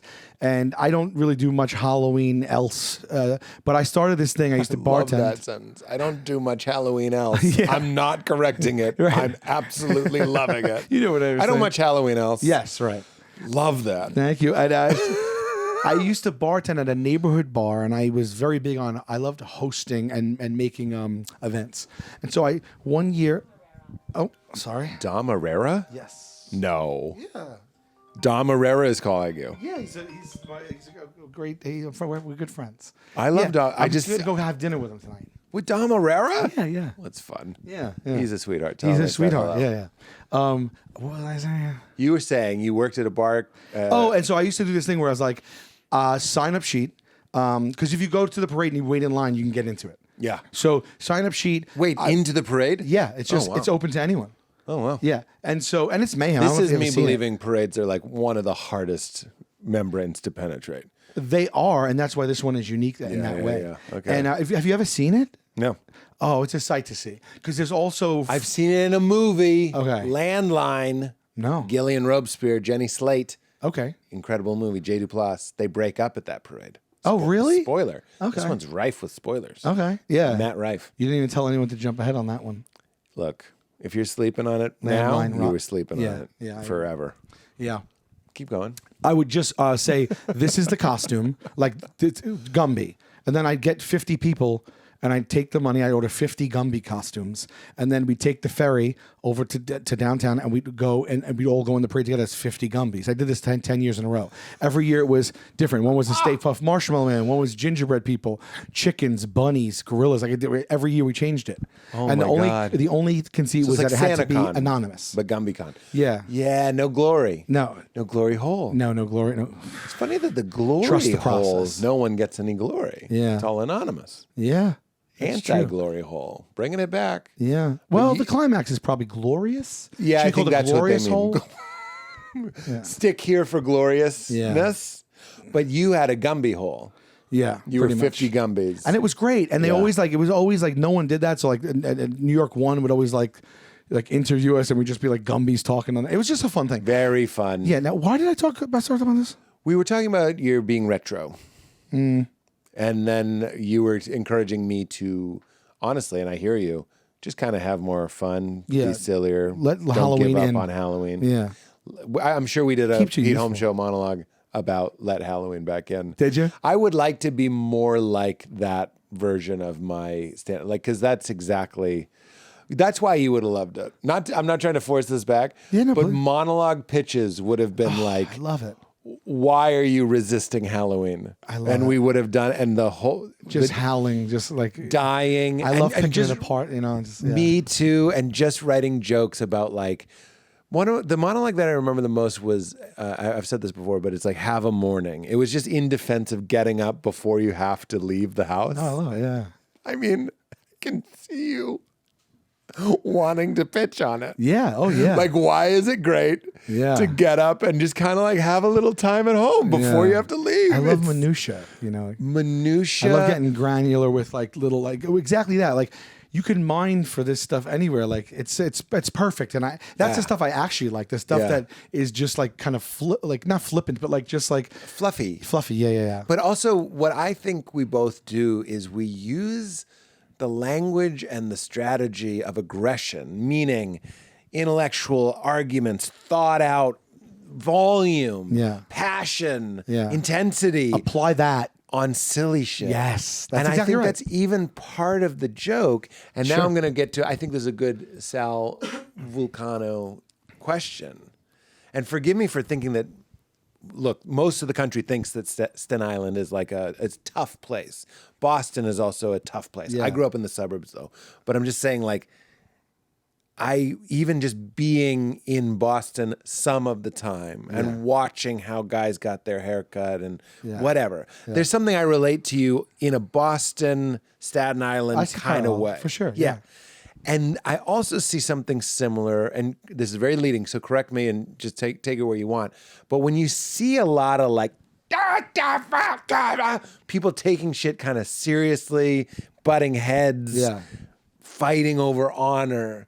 As a kid, I just wanted everyone to calm down a little bit, but I also got some of those strategies. So it was kind of fun to take the privilege I had of not growing up like my father in a world where he had to defend himself. You were adjacent to it enough that it seeped in a bit. It seeped in, but not in that way. It's like I learned how to fight, but I never fought. Yeah. So I used it to be like, Kit Kat is better than fucking Charleston Chew. You know what I mean? Like, does that resonate? Yeah. I love finding your opinion on something too. Right. And then when you do, just like really committing to it. But did you feel, as I did, sort of outside of, am I right that Staten Island was kind of like just New York in general, more confrontation, more bravado, more machismo? 100%. And did you feel excluded from that, or was there a time in your life where you were being that? I was never that.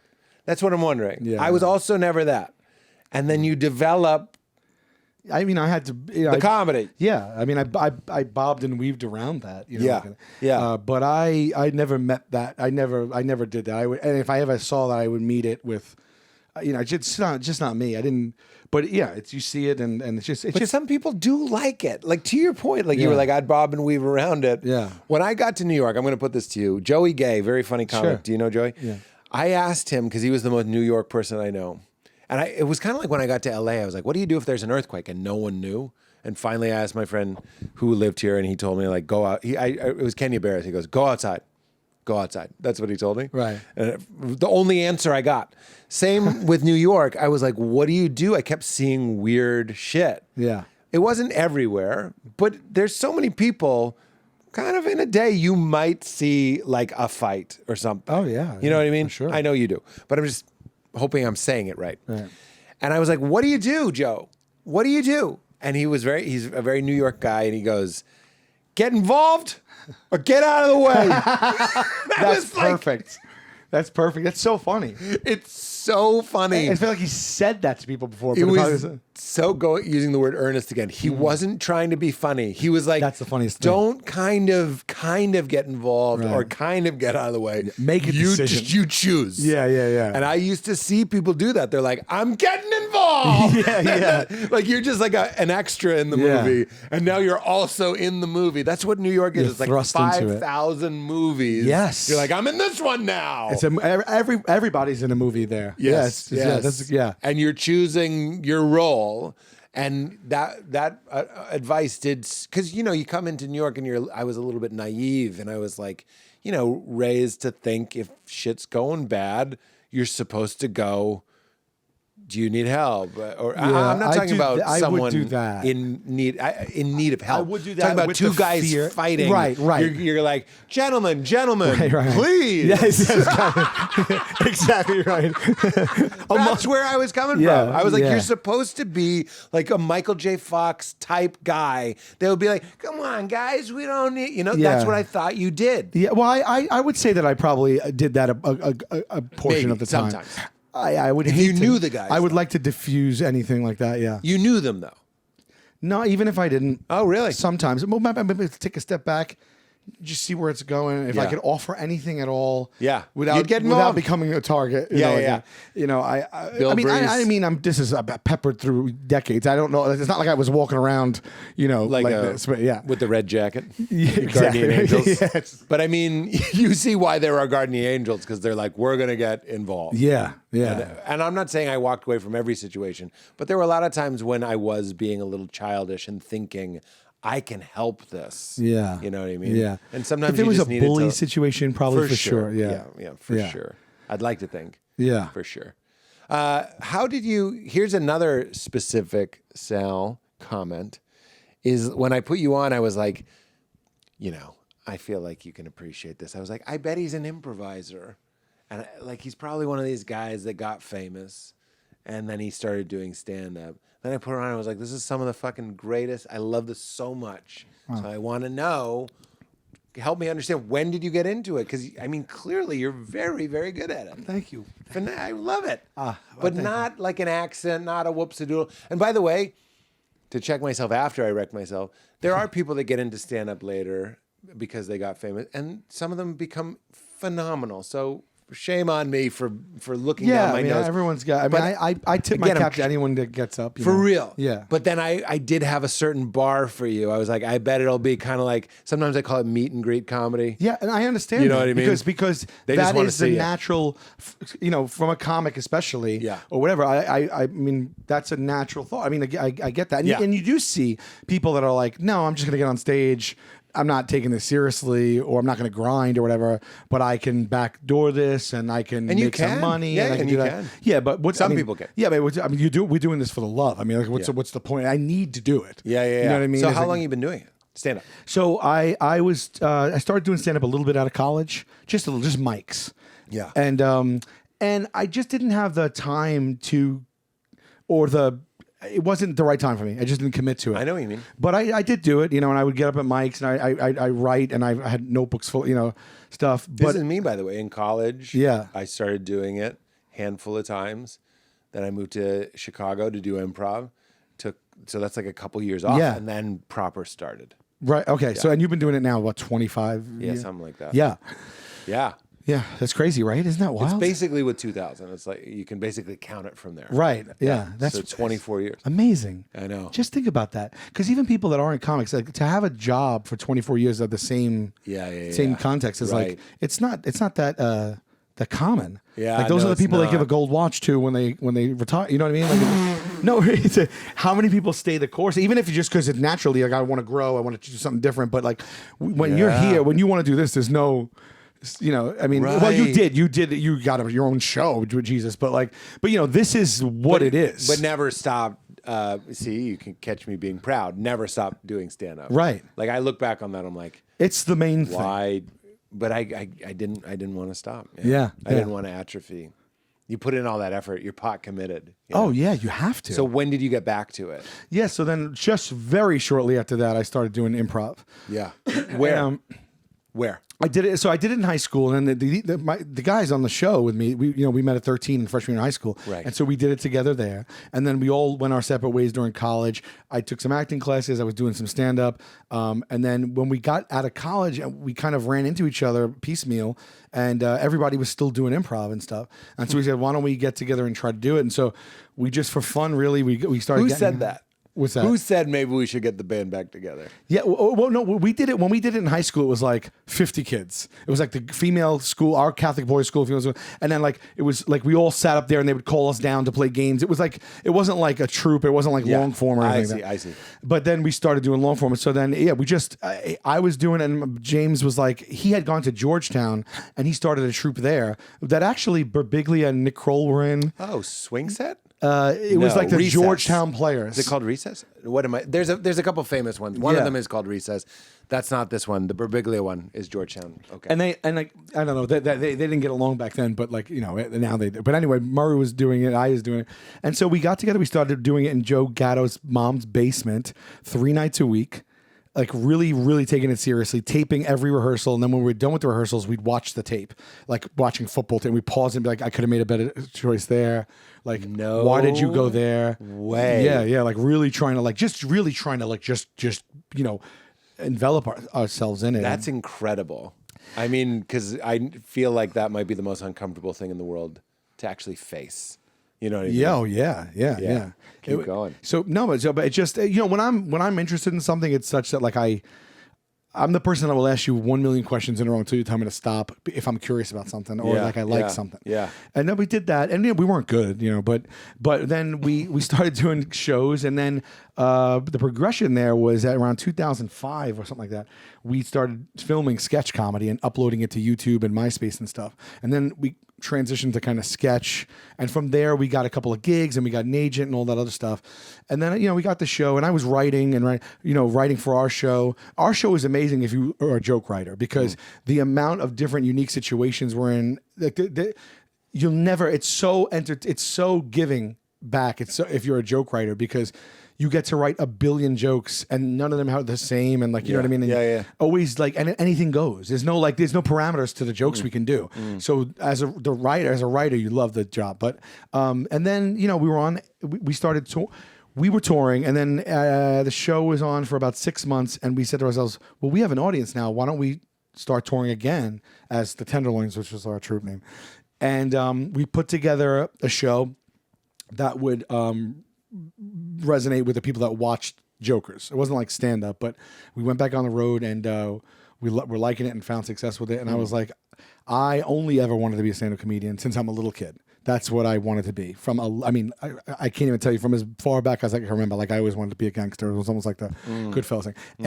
And I said, well, if I don't do this right now, I'm gonna miss the window because I need to do it in earnest. And so I didn't have a child or a wife or anything like that. And I just said, now's when I could do this and I could go out every single night and really grind and everything. And so about 8-9 years ago, I started to just do it it was my only job. You're so funny, and I would have guessed you've been doing it as long as I have. It's really fantastic. Wow, yeah. thank you. I don't mean to keep complimenting you. So I don't even know how to. Thank you. You're much better than Joe. Oh my God, that guy is so funny. Yikes! I'm just kidding. Joe is the most naturally funny. This guy has added years to my life. He's the funniest. He knocks me down. Yeah. And Joe knows this. Funniest Joe is Joe and a sweetie. My favorite. I love Joe on his own. Yeah. That's my favorite. Yeah. I love his specials. I love his stand-up. Yeah. That's the best Joe. Tied for first, I'll say, is Joe and a sweetie. And that's why I love him when he's with you. It's just so funny because he's a secret sweetie. He's like Mo Sislak.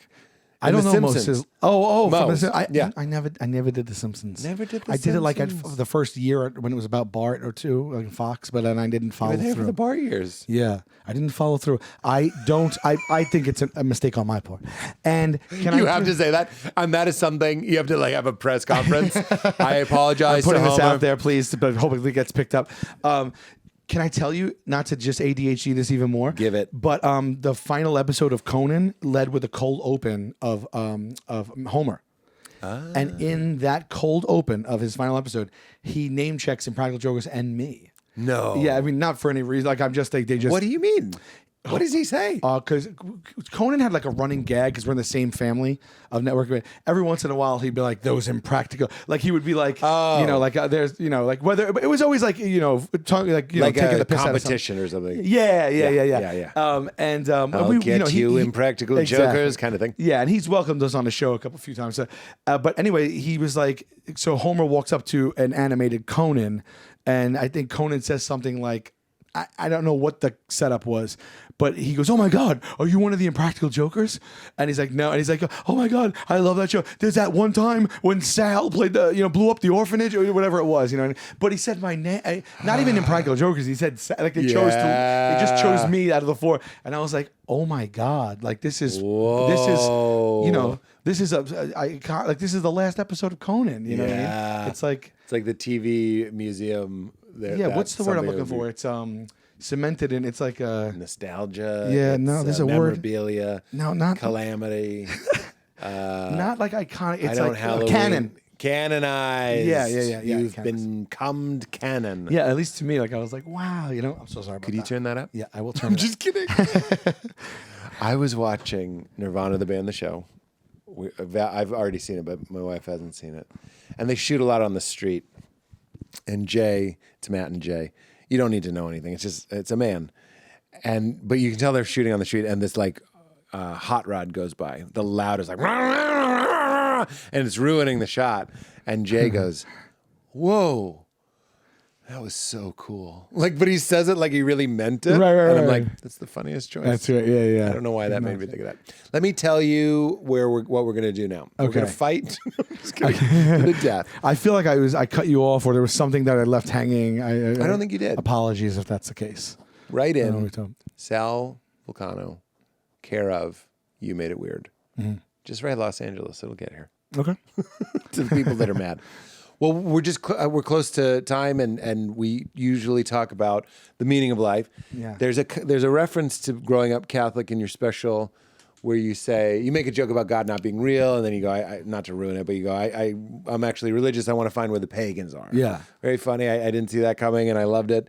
And then you said something very sweet. It's kind of sleeper sweet, and I related very hard to it, where you were like, I don't want to believe in that, because if you believe in that, you have to believe in hell. Yeah. And it's like, it's the two coins. It's like, you have heaven, you have hell. And I don't want to believe in hell, so I just unsubscribed. Yeah. And I was like, that's really sweet. It's also like I really relate to that, but it's also a really compassionate, you know what I mean? Like reason. It's like, wait, what?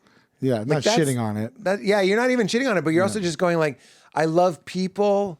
I love humanity. Sure. And if you're trying to sell me an afterlife on a cloud and joy and peace, but everyone who died that didn't believe in my thing is not just killed, but on fire forever. Yeah. I can't take it. Yeah. A lot of people, and I'm not throwing any shade, I was one of these people for a long time. A lot of people will say, I'll sign whatever as long as I'm minted and I'm okay. Yeah. Then I'll sign the thing that says, by signing this, you're also conceding and agreeing that millions and millions and millions and millions of people are being tortured forever. The fine print. But they're like, who cares? I get free cable. Yeah, right. But you get cable. No one else gets TV. Right. I get free cable. Yes. And that is the most selfish. So much of, look, I don't want to get on a tear here, but so much religion it can be tainted with narcissism. Yeah, yeah. It's like, either God is mad at me and I'm going to hell. That's a type of narcissism. Right. I'm really fucking up his day. Right. Or God loves me and he can't wait. God loves me specifically and doesn't love other people to the exclusion of others. Yeah, is also a kind of narcissism. It doesn't make any sense. It's an oxymoron. And we know it. Right. We say God is we love. Yeah. And all these things, grace and all the good stuff, and then we hold on like, to that's this. not like, allowed. I don't like that. You're wrong for doing that. You're different than me. I tried to talk about it on stage for a long time. I'm going to put this back to you, but I was like, Yeah. we actually don't want love. We want a God that loves what we love and hates what we hate. Like a mascot, like a sports mascot. Sure. We want him to cheer when our boys are at bat, and we want him to moon the opposing team. Right. Playfully moon them and Yeah. jeer them. And that's kind of early, low-level, tribal religion, meaning like entry-level religion. Sure. I'm curious if you've found anything that feels right to you. If that didn't feel right, where have you found yourself? Yeah, I mean, like you I'm said. sorry, Sal, we're out of time. Oh, really?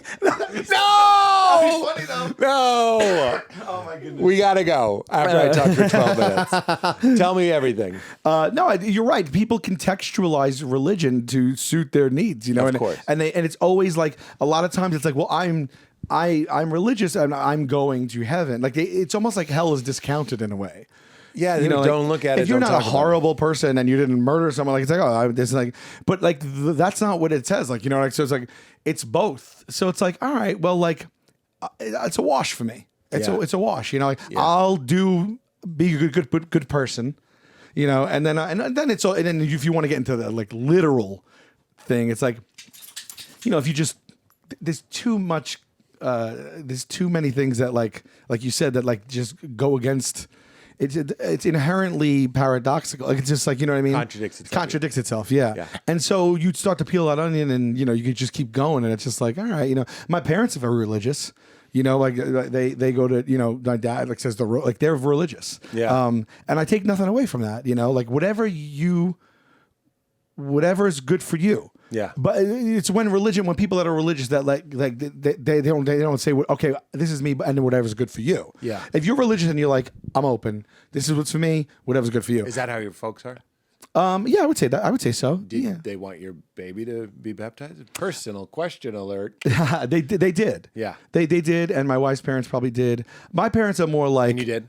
No, I did not. You didn't. No. Excuse me. I did not Ain't see nobody that going to tell me what to do. No. No, I got it. Sal, this is genuine shock. We just did catering and a clown, and then we just in place of it because we wanted to have an event. No, we didn't. There's so many people I know that I have are all like the sacks, by the way. I have them. Have what? The sacks. The sacraments. Yeah. I abbreviate. Sometimes I'm in a rush. I know there's a little time left. I'm trying to just cut out You syllables. breathe. Yeah, I breathe.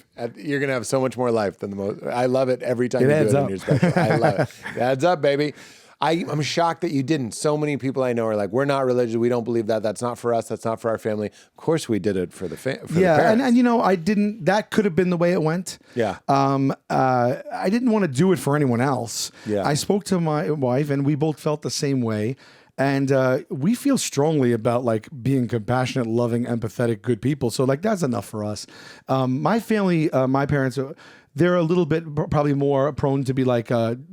I've always done the right thing by them, good student, good son, and they are like, okay, if that's what you know, like, So they're not guilty. they're not going to push back on me on that per se. I wish you would, like, maybe just like that. Oh, I'm not, Mom. All right, you know, like you know, Right. my wife's parents, the same, but like I think that we thought maybe her at least her dad would have a little bit stronger of an opinion on it. But at the end of the day, they're not. There's no. I love my in-law. Like I got blessed with like her side of the family is amazing. So there's no conflict, there's no tension. But we just, you know, I'm sure they were slightly disappointed. But we were like, you know what it is too? They don't make it easy. Like they want you to like go there every week for a long like runway before that. You know, and they for the want you to baptism? donate your time and donate money, and that was just fine. But like, it's like, well, you're not going to get this if you don't do this. Right. And it's like, well, why? Why is there a qualifier? Right. Like, you know, it's not like who cares if everybody gets baptized, but they didn't come to. You know what I mean? Like, why are you saying you can't get baptized unless you show me that you really want to get baptized? You know what I mean? And it's not even you getting baptized. It's the baby. Shouldn't the will to want to do it be enough? Well, and this is where Catholics and Protestants disagree. Yeah. It's one of the big ones. But in my church growing up, you would have to be 18. I think you had an age on it. It's like you had to be 18. You had to be a grown up. Oh, because you needed to take a class, because you needed to know what you were doing. Okay. And you'll enjoy this little Christian fun fact. I bring it up every time baptism comes up. It's a drowning ritual. Yeah. That's what it is. John the Yeah. Baptist was miming death and resurrection. Like you're gone. You're dying before you die. Wow, yeah. It's heavy. Yeah, that is. And it kind of, there's a whole, look, I'm not going to be even fully accurate on this, but there was a water shortage that became the sprinkling method, all this stuff. And then I don't know where Catholics started doing it as a baby, because Jesus did it when he was 30 years old. Right. So that's kind of, I don't know. Yeah. Kind of freestyled that. And I did all that. Freestyled. Billions of Catholics are like, there's actually a good reason. I just don't know it. I taught catechism. You did? Yes. Oh, wow. And I went to Catholic high school, and then you got credits, and you got to leave Wednesdays like 3 hours early. Deal. And I would go to a Catholic school, and they shipped the public school kids in, and I taught catechism for like a semester to get credits, and I taught third graders, and the third graders I taught right now are 39. Wow. Yeah. Yeah, because it was just, you know, back then it's a big gap. I was 17, they were whatever they were. Whatever. But yeah, so so 39 years old now. yeah, it's wild, right? What, have you found any framework for the universe other than being good, being compassionate, being kind? Do you have any sense of like an afterlife? Oh my goodness! So I'm still working every day on my relationship with death. You know, therapy, all that stuff. It's just like it's holy frightening to me. It's on my mind a lot. Mine, my loved ones, this and that, right? And you know, I guess part of the thing that makes it also difficult is not knowing and not being able to commit and convince myself that, you know, because that could also be, you know, a boon if you wholly or spiritually believe that there's something else. It kind of could make things easier here, you know. Yeah. But I don't. There's this guilt ingrained in me. Even to say that I don't believe in God, I feel a little guilty because it's my whole life in Catholic school, my parents. Course. And Yeah. I'm not trying to be disrespectful when I say it, but it can't help but feel that it's an opposing view, and I'm going against a current there, you know. Yeah. But like I'm so neurotic and anxious, and I just feel like the thought that the fear that there's nothing is stronger to me than the hope that there is.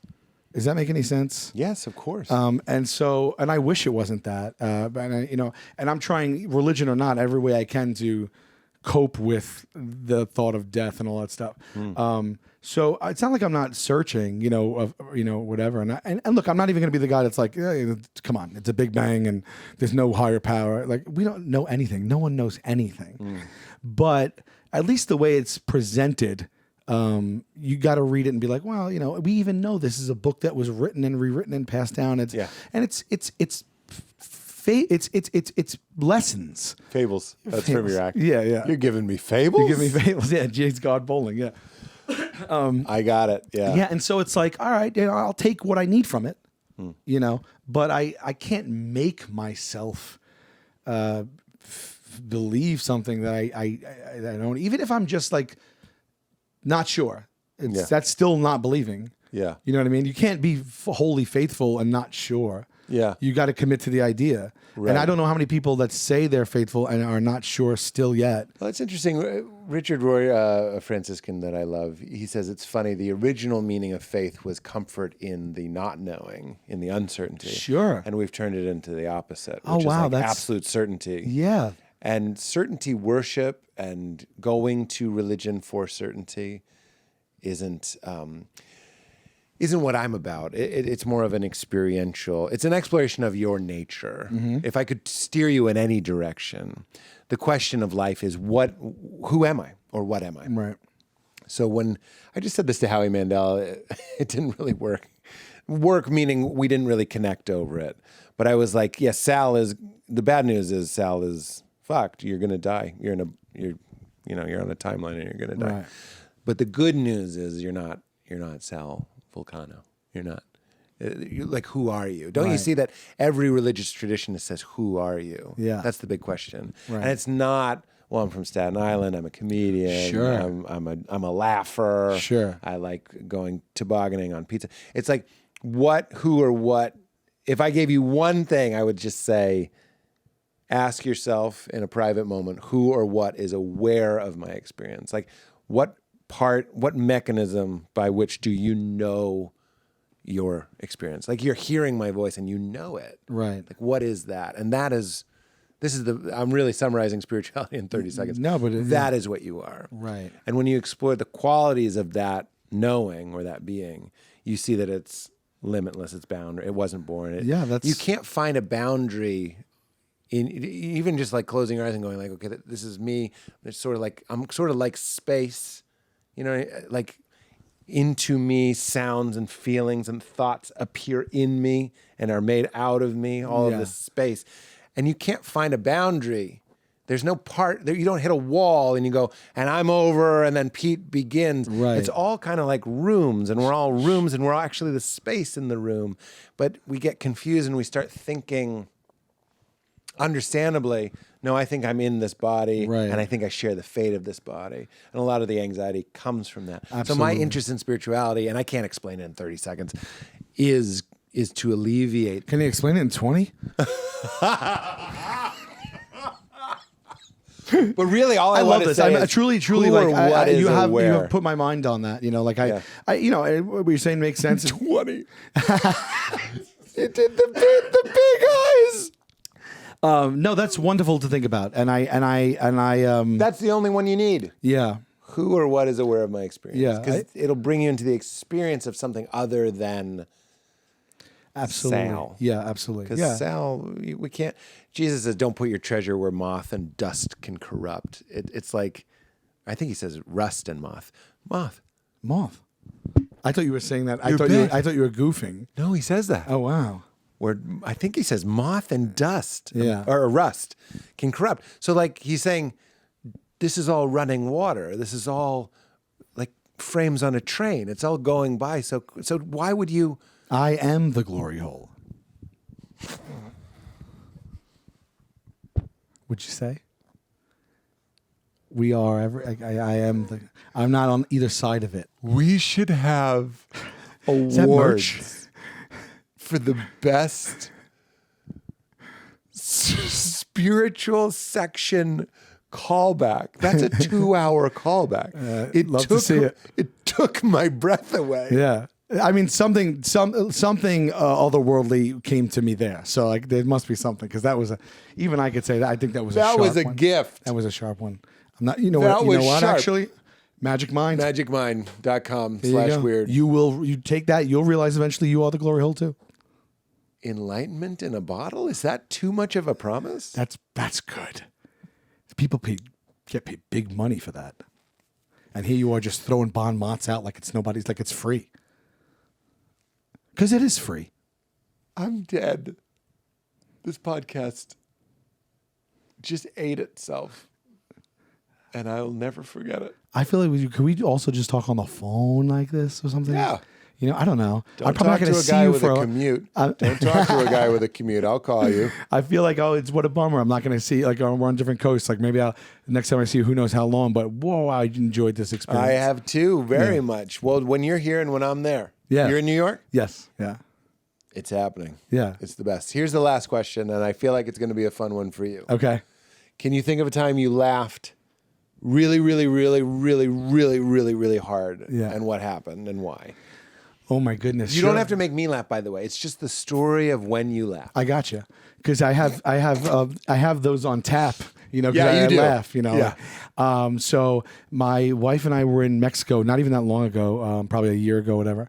And we're at this beautiful new place, and it's just a much needed. It's the first second trip we took with our daughter. Yeah. We took her to Boston for a road weekend to do a dry run, and then we went to Mexico, which was kind of like, Yeah. But so we're in. So she's got a little baby passport. She has a little baby Isn't it passport. cute? It's the best. Nothing cuter than a little baby passport. Oh my God! It's Excuse me. so cute. I'm a baby.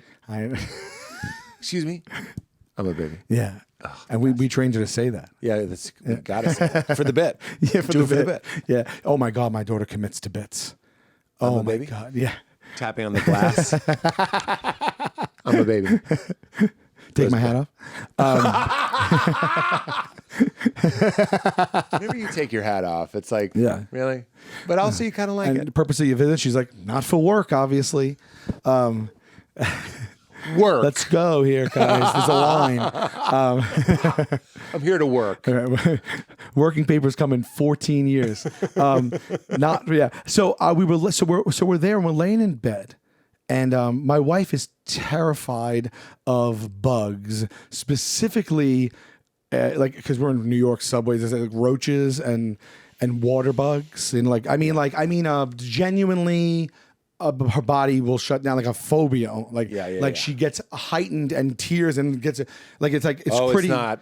She's got celiac disease. Yeah, Bugs are wheat. She's not just gluten intolerant. She's got the full disease. I didn't listen to you. Yes, exactly. Yeah, You know why you didn't? It was incomprehensible. Yeah, I won't beat myself up over that one. She's got celiac disease? I'm like, how can I add to this? I'll say yeah, and I'll pray that it makes itself clear. Hold. And so like to the point where like when she used to live in an apartment in Brooklyn in Park Slope without me, and there was if she ever saw a bug because she lived above a bike shop and it was an old building In Park Slope? yeah, and she used to call a neighbor. She used to have to call a neighbor sometimes in the middle of the night. She would still call them. She had like a deal, understanding. Yeah, and they would come kill a bug or whatever. So anyway, we're laying in bed and Wow. there's a what do you call this? Not a break front. Like Is she from New York? Yes, she was born in Brooklyn. Wow. What's that? What part? It's like living in Hawaii and being afraid of water. Yeah. I mean, there's a lot see of where I'm- less buggy places. Have you seen Salt Lake City, Utah? You could eat off the sidewalk. Yeah, it's really beautiful there. A lot of Mormons. though. Yeah, a lot of Mormons. a lot of Mormons. I have a lot of Mormon friends actually. I actually love Mormons. Yeah, they're terrific. I don't call them Mormons. They're good people. Latter-day Saints. Yeah. I love those commercials. Me too. If you share a little bit of yourself without even knowing, because when you share a little bit of yourself, Go ahead, I'll you take it. find good feelings growing. Yes. The From the second part, Mormons. when The you- Church of Jesus Christ and Latter-day Saints. They always tagged it. They tagged it. Yeah. I never knew what that was as a kid. Me neither. I'm like, okay, Church of Jesus Christ and Latter-day Saints. I just was like, I accepted it. I was like, this is a thing. I don't even know what this institution is. It was, marketing-wise, it was so when the guys came to your door, you would Yeah. go, Oh, the people that made the pizza for the old lady. Yes, yes. Who broke my window? I remember That was another connecting one. those two for the first time. The Doors? Yeah, who came to the Doors? finally. Oh, that's what that is. Yeah. Yeah, like I was like, and I was like, oh wow, okay, so that's it. I mean, it really is just something else to have an ad campaign. You know, it was forward thinking. It is. Really, They're the fastest growing religion, I'm pretty sure. is that right? Yeah. They're doing great. Oh, well, I wish God you all love the him. best. Yeah, God Yeah, love yeah, him. God love And so we were laying in bed, and there was like the what's it called, console, like for the TV. Sure. There's like books and like little trinkets and stuff, and the TV, and it was like you had to open it was wooden, and you like rolled it up to see the television screen, and it was on the wall to the left of the bed. And I look left, and I see a water bug. And it's on the edge of the thing. I'm on the right side. So she's closest to it. And it's on her side of the bed. It's on her side of the bed. Bad news. Yeah, bad news. She's closest to And it. it was probably 5 feet from her, which is close enough. Yeah. And I have to even be like, I want you to remain calm. You know when You you're have to have moments like that. Sweetheart, look at me. Yeah. I'm with you. Yeah. So Everything's fine. hello, everything okay? Okay. First, just know everything's fine. It's like when you're like, Yeah. I got into a fun. You're like a negotiator. Yeah, you have a bullhorn. Yes. Everybody relax. Yeah. No big moves. I wish you would step back from that leg. Didn't you reference them I earlier? would Understand. No, now we're demonetized. No, can we sing it? We talked about Third Eye Blind. Didn't we can sing it. Okay. You sang fucking Rhythm is a Dancer on your special. It cost. That was a $10,000 joke. Oh, really? Yeah. You had to pay for it. Yeah. Can I tell you? Rhythm is a Dancer. I made a mistake. I made a mistake. But You that's sang so funny because Rhythm is going to get you. Yes. One of the first stand-up joke I wrote. This is how brothers we are. Yeah. When I was like in junior high, so same time, I also noticed that there's a song called Rhythm is Going to Get You. But my joke was, and there was a song called Rhythm is a Dancer. So I go by the transitive property. A dancer is going to get you. Oh, that's great. That was my. That's but it was the that was same. one of your first jokes. I never did it, but I wrote it down. That's great. I was like, so a dancer is going to get me. Yeah. We were nerds. But you had a joke. When I heard you do that routine, I was like, I can't believe someone else thinks the rhythm is going to get you. It's funny. Well, she did it. My mother did that. So I can't Yeah. believe that that's real. yeah, I was my gonna parents ask, are but I didn't weird wanna like ask. that. Like my dad, would be like, if you don't eat all your food, you got to go to the hospital and get a needle. Wow. And we didn't think anything of it. We were just Yeah. like, well, I don't want to get the needle. And then I watch him do it to my sister, like 9 years younger than me. And now I just recently was like, Dad, can you believe that you threatened us with a hospital visit and then needle to eat all of it? That's wild to me now to think about it. But he's like, hey, it was a It is- different it is time. what it is, you That's know. why I got an eagle, just an eagle head and a skull with flowers. And on the other arm, what was it? It was a woman. A woman. Yeah, That's like right. a face of a woman.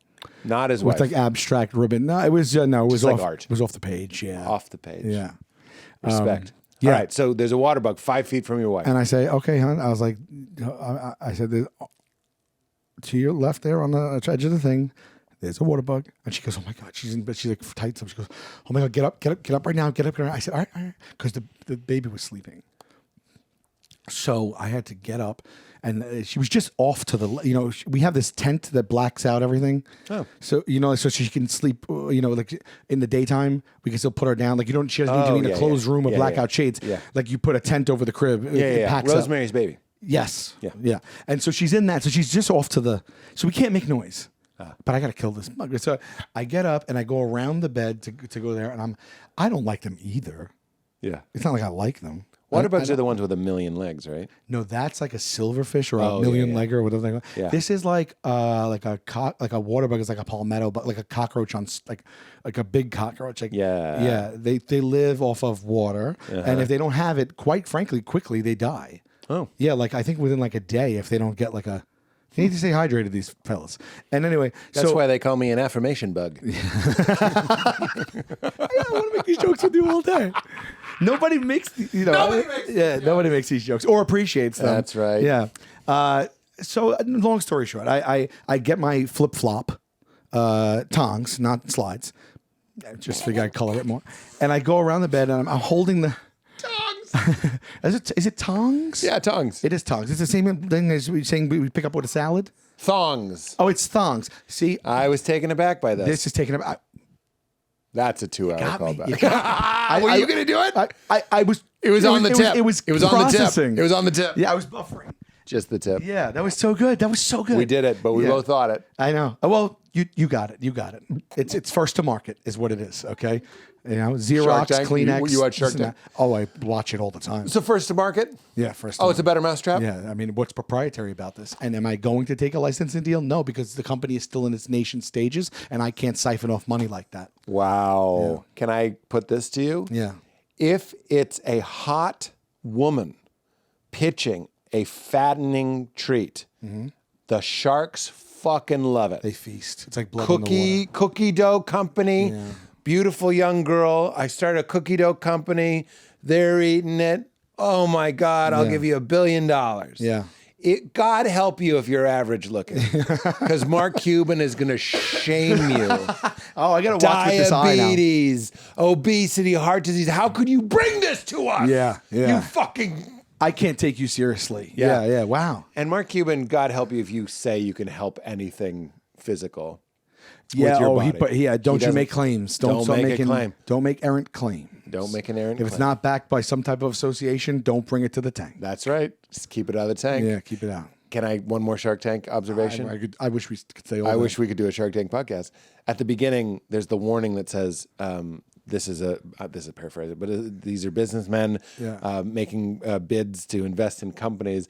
No offer is being made to the viewer.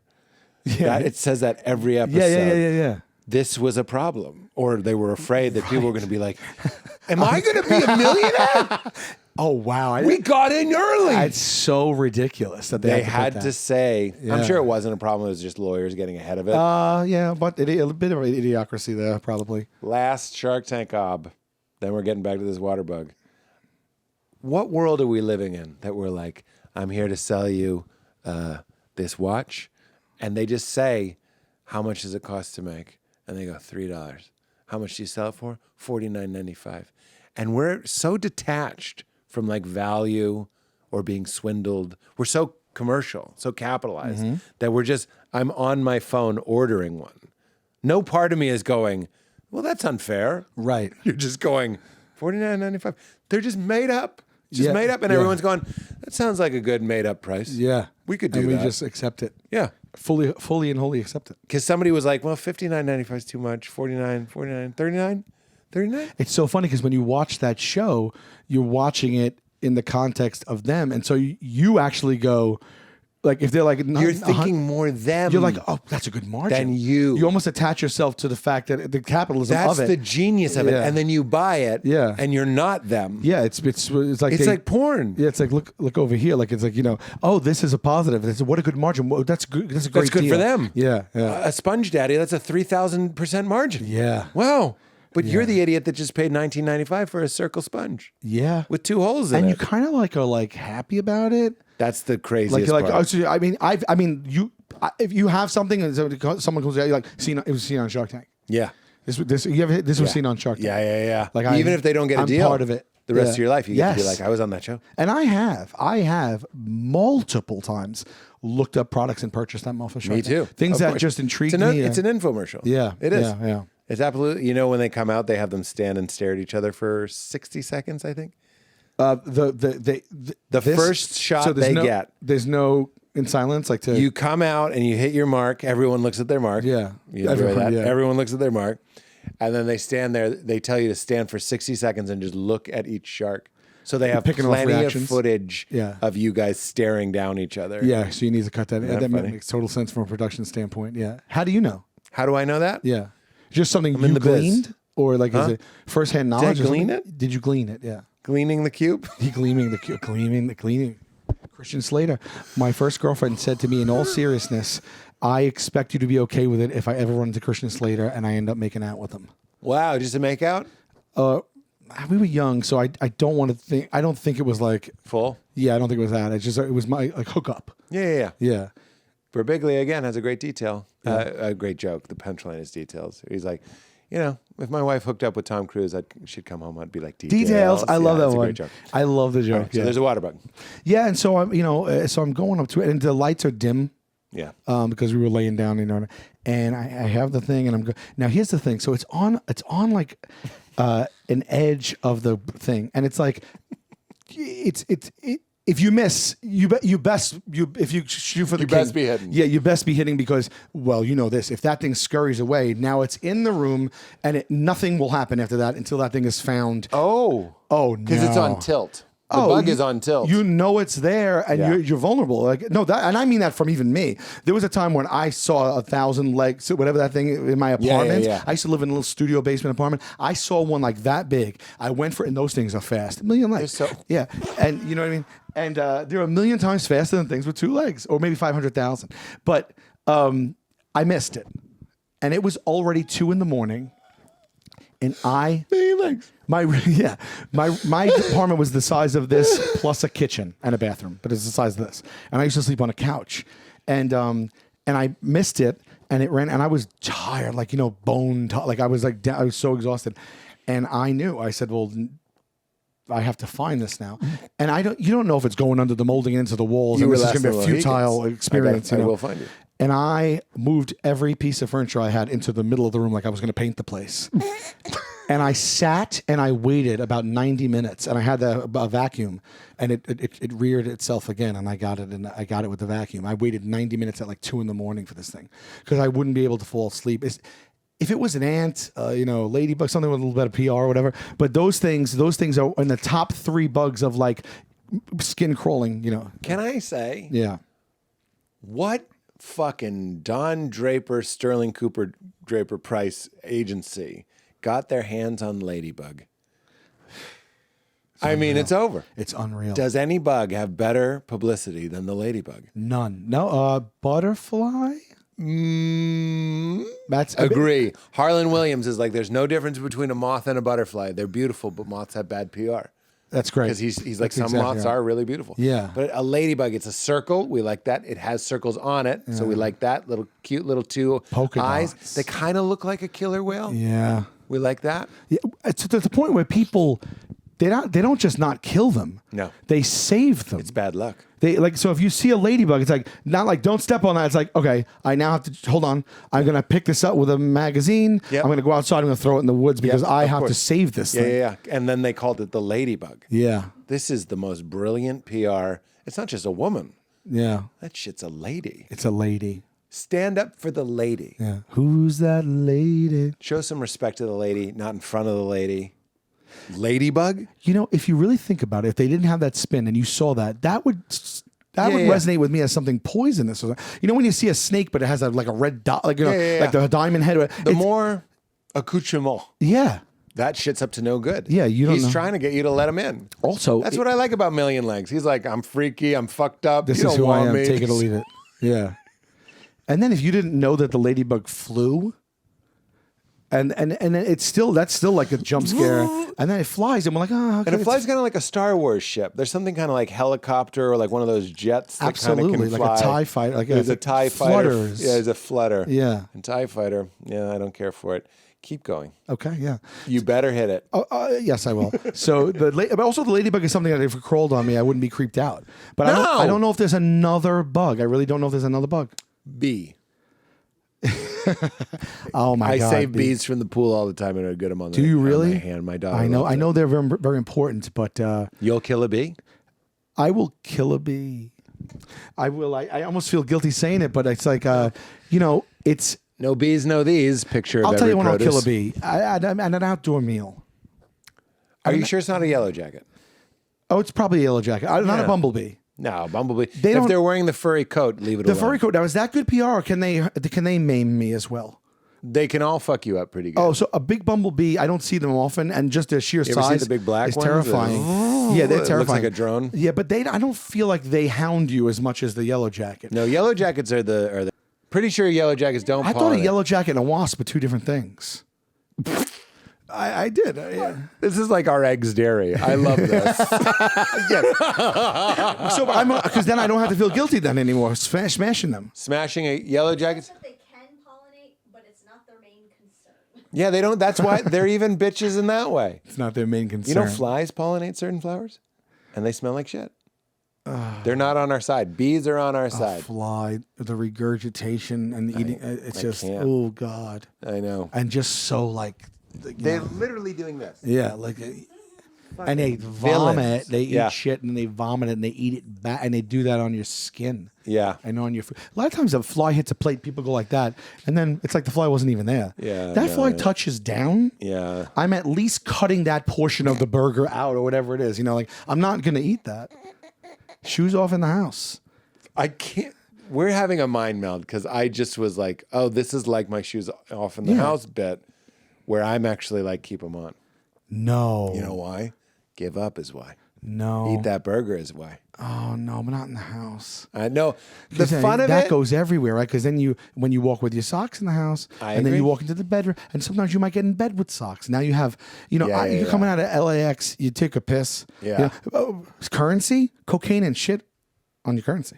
I hate that. Yeah. You know, yeah. You mean money? Yeah, we just don't think about it. Yeah. No, the reason I like doing that bit, and I think you would like that bit, Yeah. is because I know I'm wrong. Like it's Sure, pretty sure, indefensible. you're taking a stand, yes. Like you should take your shoes off. Right. No, it's But also, it's the I'm going to Joe DeRosa. yeah, I'm going to exactly. yell the other way. Right. All right. I'm so sorry how long-winded this is. No, it's been my fault every time.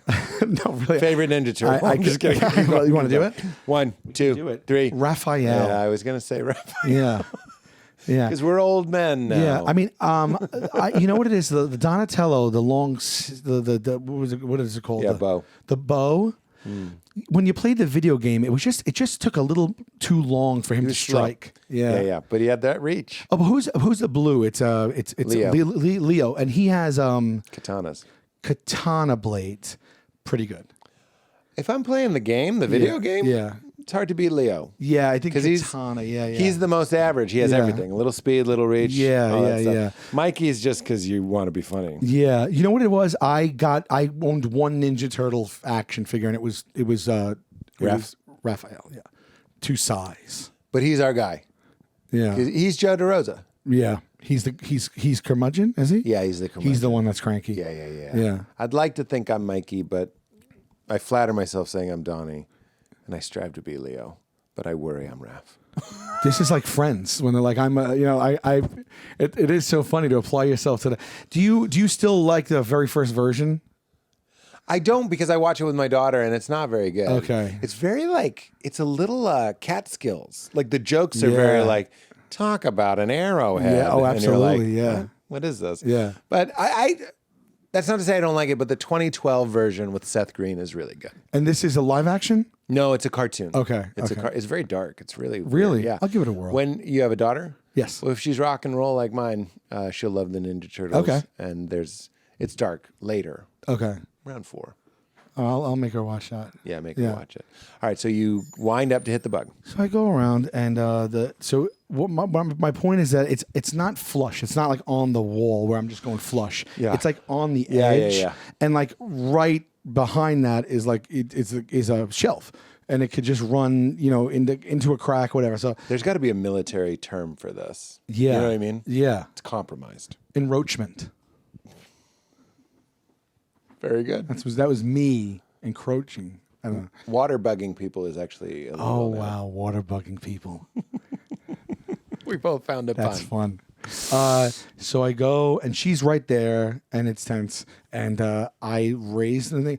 What do you got? I got the thong. Oh, the thong. Yeah.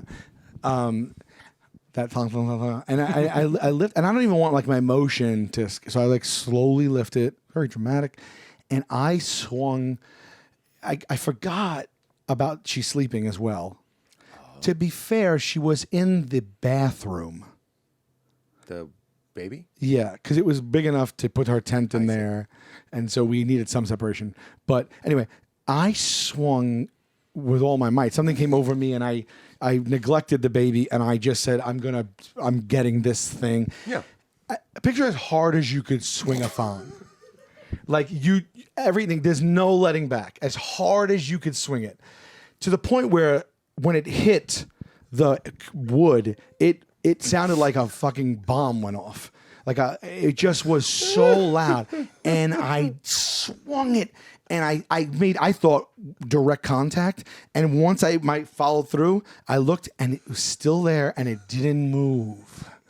And now now what's going on here? This guy's got. I mean, this guy is fearless. Like, I mean, like that sound to him probably sounded like an atom bomb, and he didn't even budge. He was probably paralyzed in fear, or the most badass. In the moment for me, I thought he was probably badass. That's what the handle we picked it up from. So I looked at her, and she looked at me, and I was like.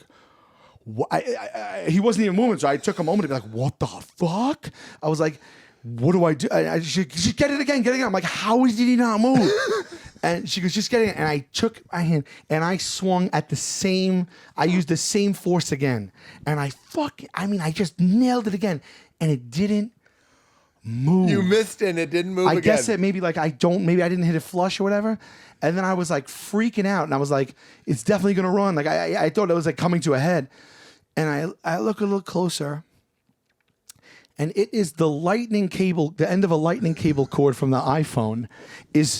We had plugged it in behind it and ran it through, and it was like the end of it was taut enough that it was like sticking out and up, and it was a black one, like a black one, and it was the fucking. Oh my god! It was the cable, and I swung at this thing for my life and her life twice. And then when I look closer and I go, it's the fucking cable. We just lost it. It was like one of those things where you couldn't breathe and you couldn't stop laughing for like, we were laughing. To this day, when we bring it up collectively and we share that sense memory of it, we cry laughing. My God. It was just so stupid.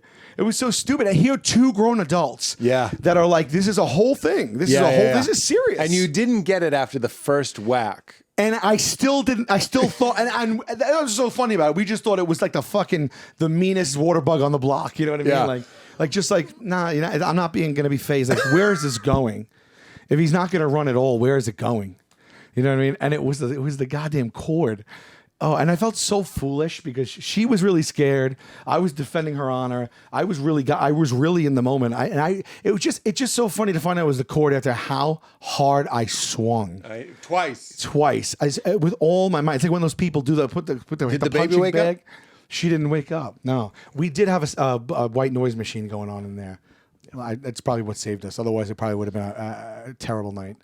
It ties into the like guys like us can be too much thing. I can see myself doing the same 10 out of 10 whack. Like you could have done like a, you know what I mean? You know when you kind of bop it and it kind of boing. Yeah, but then you don't want to injure it because it can still get away. Like I said, you wanted to, but then you'd also, when you crush it and you see like The juice. gunk. Yeah, the juice. That's a dry heave stitch immediately, and then you got to pick that up. You're not going to leave that there. You got to pick it up with a napkin, and then there's no paper towels. There's no paper towels in these hotel rooms. There's not. And let me tell you something. There's just tissue, and let me tell you something else. A lot of time it's one ply, but that's fine. You pull out three, but like you don't even want to. You don't want it to permeate the tissue either. Like you get like a little bit of a residual. You don't want it to come through. Gunk. Yeah. That's a great marketing technique for one-ply toilet paper. It's not one-ply, it's custom ply. Oh, wow. We're not telling you how many Bespoke plies to have. Yeah. You get to choose. Some situations are two-ply, some are one-ply. It's spiritual because it's a limitless. Like It's limitless. You're really Who or what is wiping my vagina right now? What does this really mean? What is it? What is this a metaphor for? Yeah, what is this a metaphor for? Yeah. Did you text me a review? Yeah. A review? We read a... Do you want to do it? Please, yeah. You can read the review. Yes.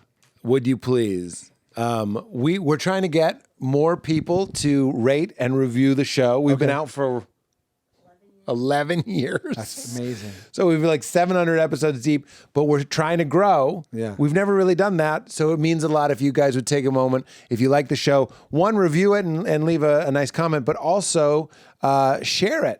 This was a great episode. And how many times are you getting in the car and you're like, I just don't know what to listen to. I got a little drive ahead of me or whatever, or I'm working out. Share it. I agree. Hey, I listened to the Sal on Pete's podcast. It was a hoot. I think you'd like it. It helps us out. If you like it, that's the number one thing you could do. That's right. Yeah. And it costs nothing. I'm not asking you to buy anything or blah, blah, Patreon, blah, blah. Just share it. It would mean a lot. And this is one. Would you read who said it, too? Because we want to encourage people. This came in through on a Wednesday. It's from G Peasy. G Peasy. G, stop, Peasy. All right. The title here, the title is Hooked from Day One, exclamation point. Oh. I discovered Pete from his Netflix special, I'm Not For Everyone. Oh. And stumbled, so he's not hooked from day one? I don't know. Look, from maybe day one of the moment of he saw his you. day one. Of the moment he saw you. Because that is his day one. Sure, yes. He had a rebirth, and from that day forward, from his Netflix. Let me start at the top. I discovered Pete from his neck. Just in case you want it clean. Gonna make it my ringtone. I discovered Pete from his Netflix special, I'm Not For Everyone, and stumbled on to You Made It Weird. We Made It Weird bonus episodes are awesome as well. I love being part of this much needed podcast / community. Couldn't agree more. I love going deep on existential topics, then laughing and crying about dog poop, which is a perfect way to show up. Yeah, this is exactly what this is. Yes. This is what happened. did it. We just did this. You are the glory hole. This is an episode for GPZ. The GPZ loves this one. His guests are amazing. Oh! Especially Sal, and Pete is such a hilarious, humble, and kind soul. Hi, Val. I love it. Yeah, you love what it. a kind thing. Positive. Oh, he wrote hi, Val. I didn't know what you were doing at the end. Yeah, hi, Val. Hi, Val. I was reading. Yeah, you're saying hi to my wife. Yeah, Thank you. yeah. But he said it. He said it. Yeah. CPZ. Well, thank you very much. Thank Thank you, Sal. This was so great. This was everything I hoped it would be, but probably even more. Me too. I sometimes I bleep myself. It's a life bit you can take if you want. I go, I loved it. Oh, that's so I good. think it's so funny. Did you do that off the top? Or did you have to practice that? Like I've gotten better as I went along. Oh, that's good. I don't give up in shit, dude. Sometimes I'll do one, but not the Close other. my eyes, and it's. I mean, like, no, that's. I mean, it's 100% accurate. I can do that. Ready? I don't give. I can't do it. I had to like. Give it a go in the car. It's Ask fun. yourself who or what is aware of Do you my just do it like experience. walking around sometimes? I Like, do it when I'm alone. Yeah, that's. I'll be cooking. I I'm would like, imagine you would. You, dude. You. Yeah. And I think it's really funny. Oh, yeah. All right, man. Would you grace us with a keep it crispy? Oh my goodness! Just keep it. Just keep it crispy. Okay. Can my tour is on sale right now? Oh, yeah, too. Can do I just that. say that? Yeah, it's yeah, called yeah. Everything's Fine. It's 30 cities. It's the first leg, and we're adding 100 more cities. So if you don't see a city, please don't yell at me.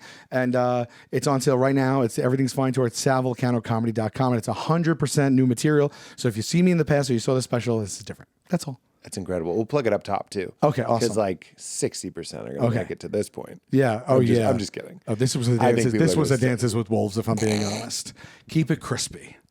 What's the most Staten Island keep it crispy you could do? It's not really a good Staten Island phrase. No, I got that. Yeah. Keep it crispy. Yeah. Come on. What are you doing? What are you doing? Keep it crispy. One of the union guys on Crashing is from Staten Island, and his last name was Gundraker. And I was like, that's the most. Wow. I don't know why I loved it so much. I've He never was heard incredible. What are we doing if we're not keeping it crispy? Very good. And I'll end with a rhetorical. We're out of here. You made it weird. You made it weird.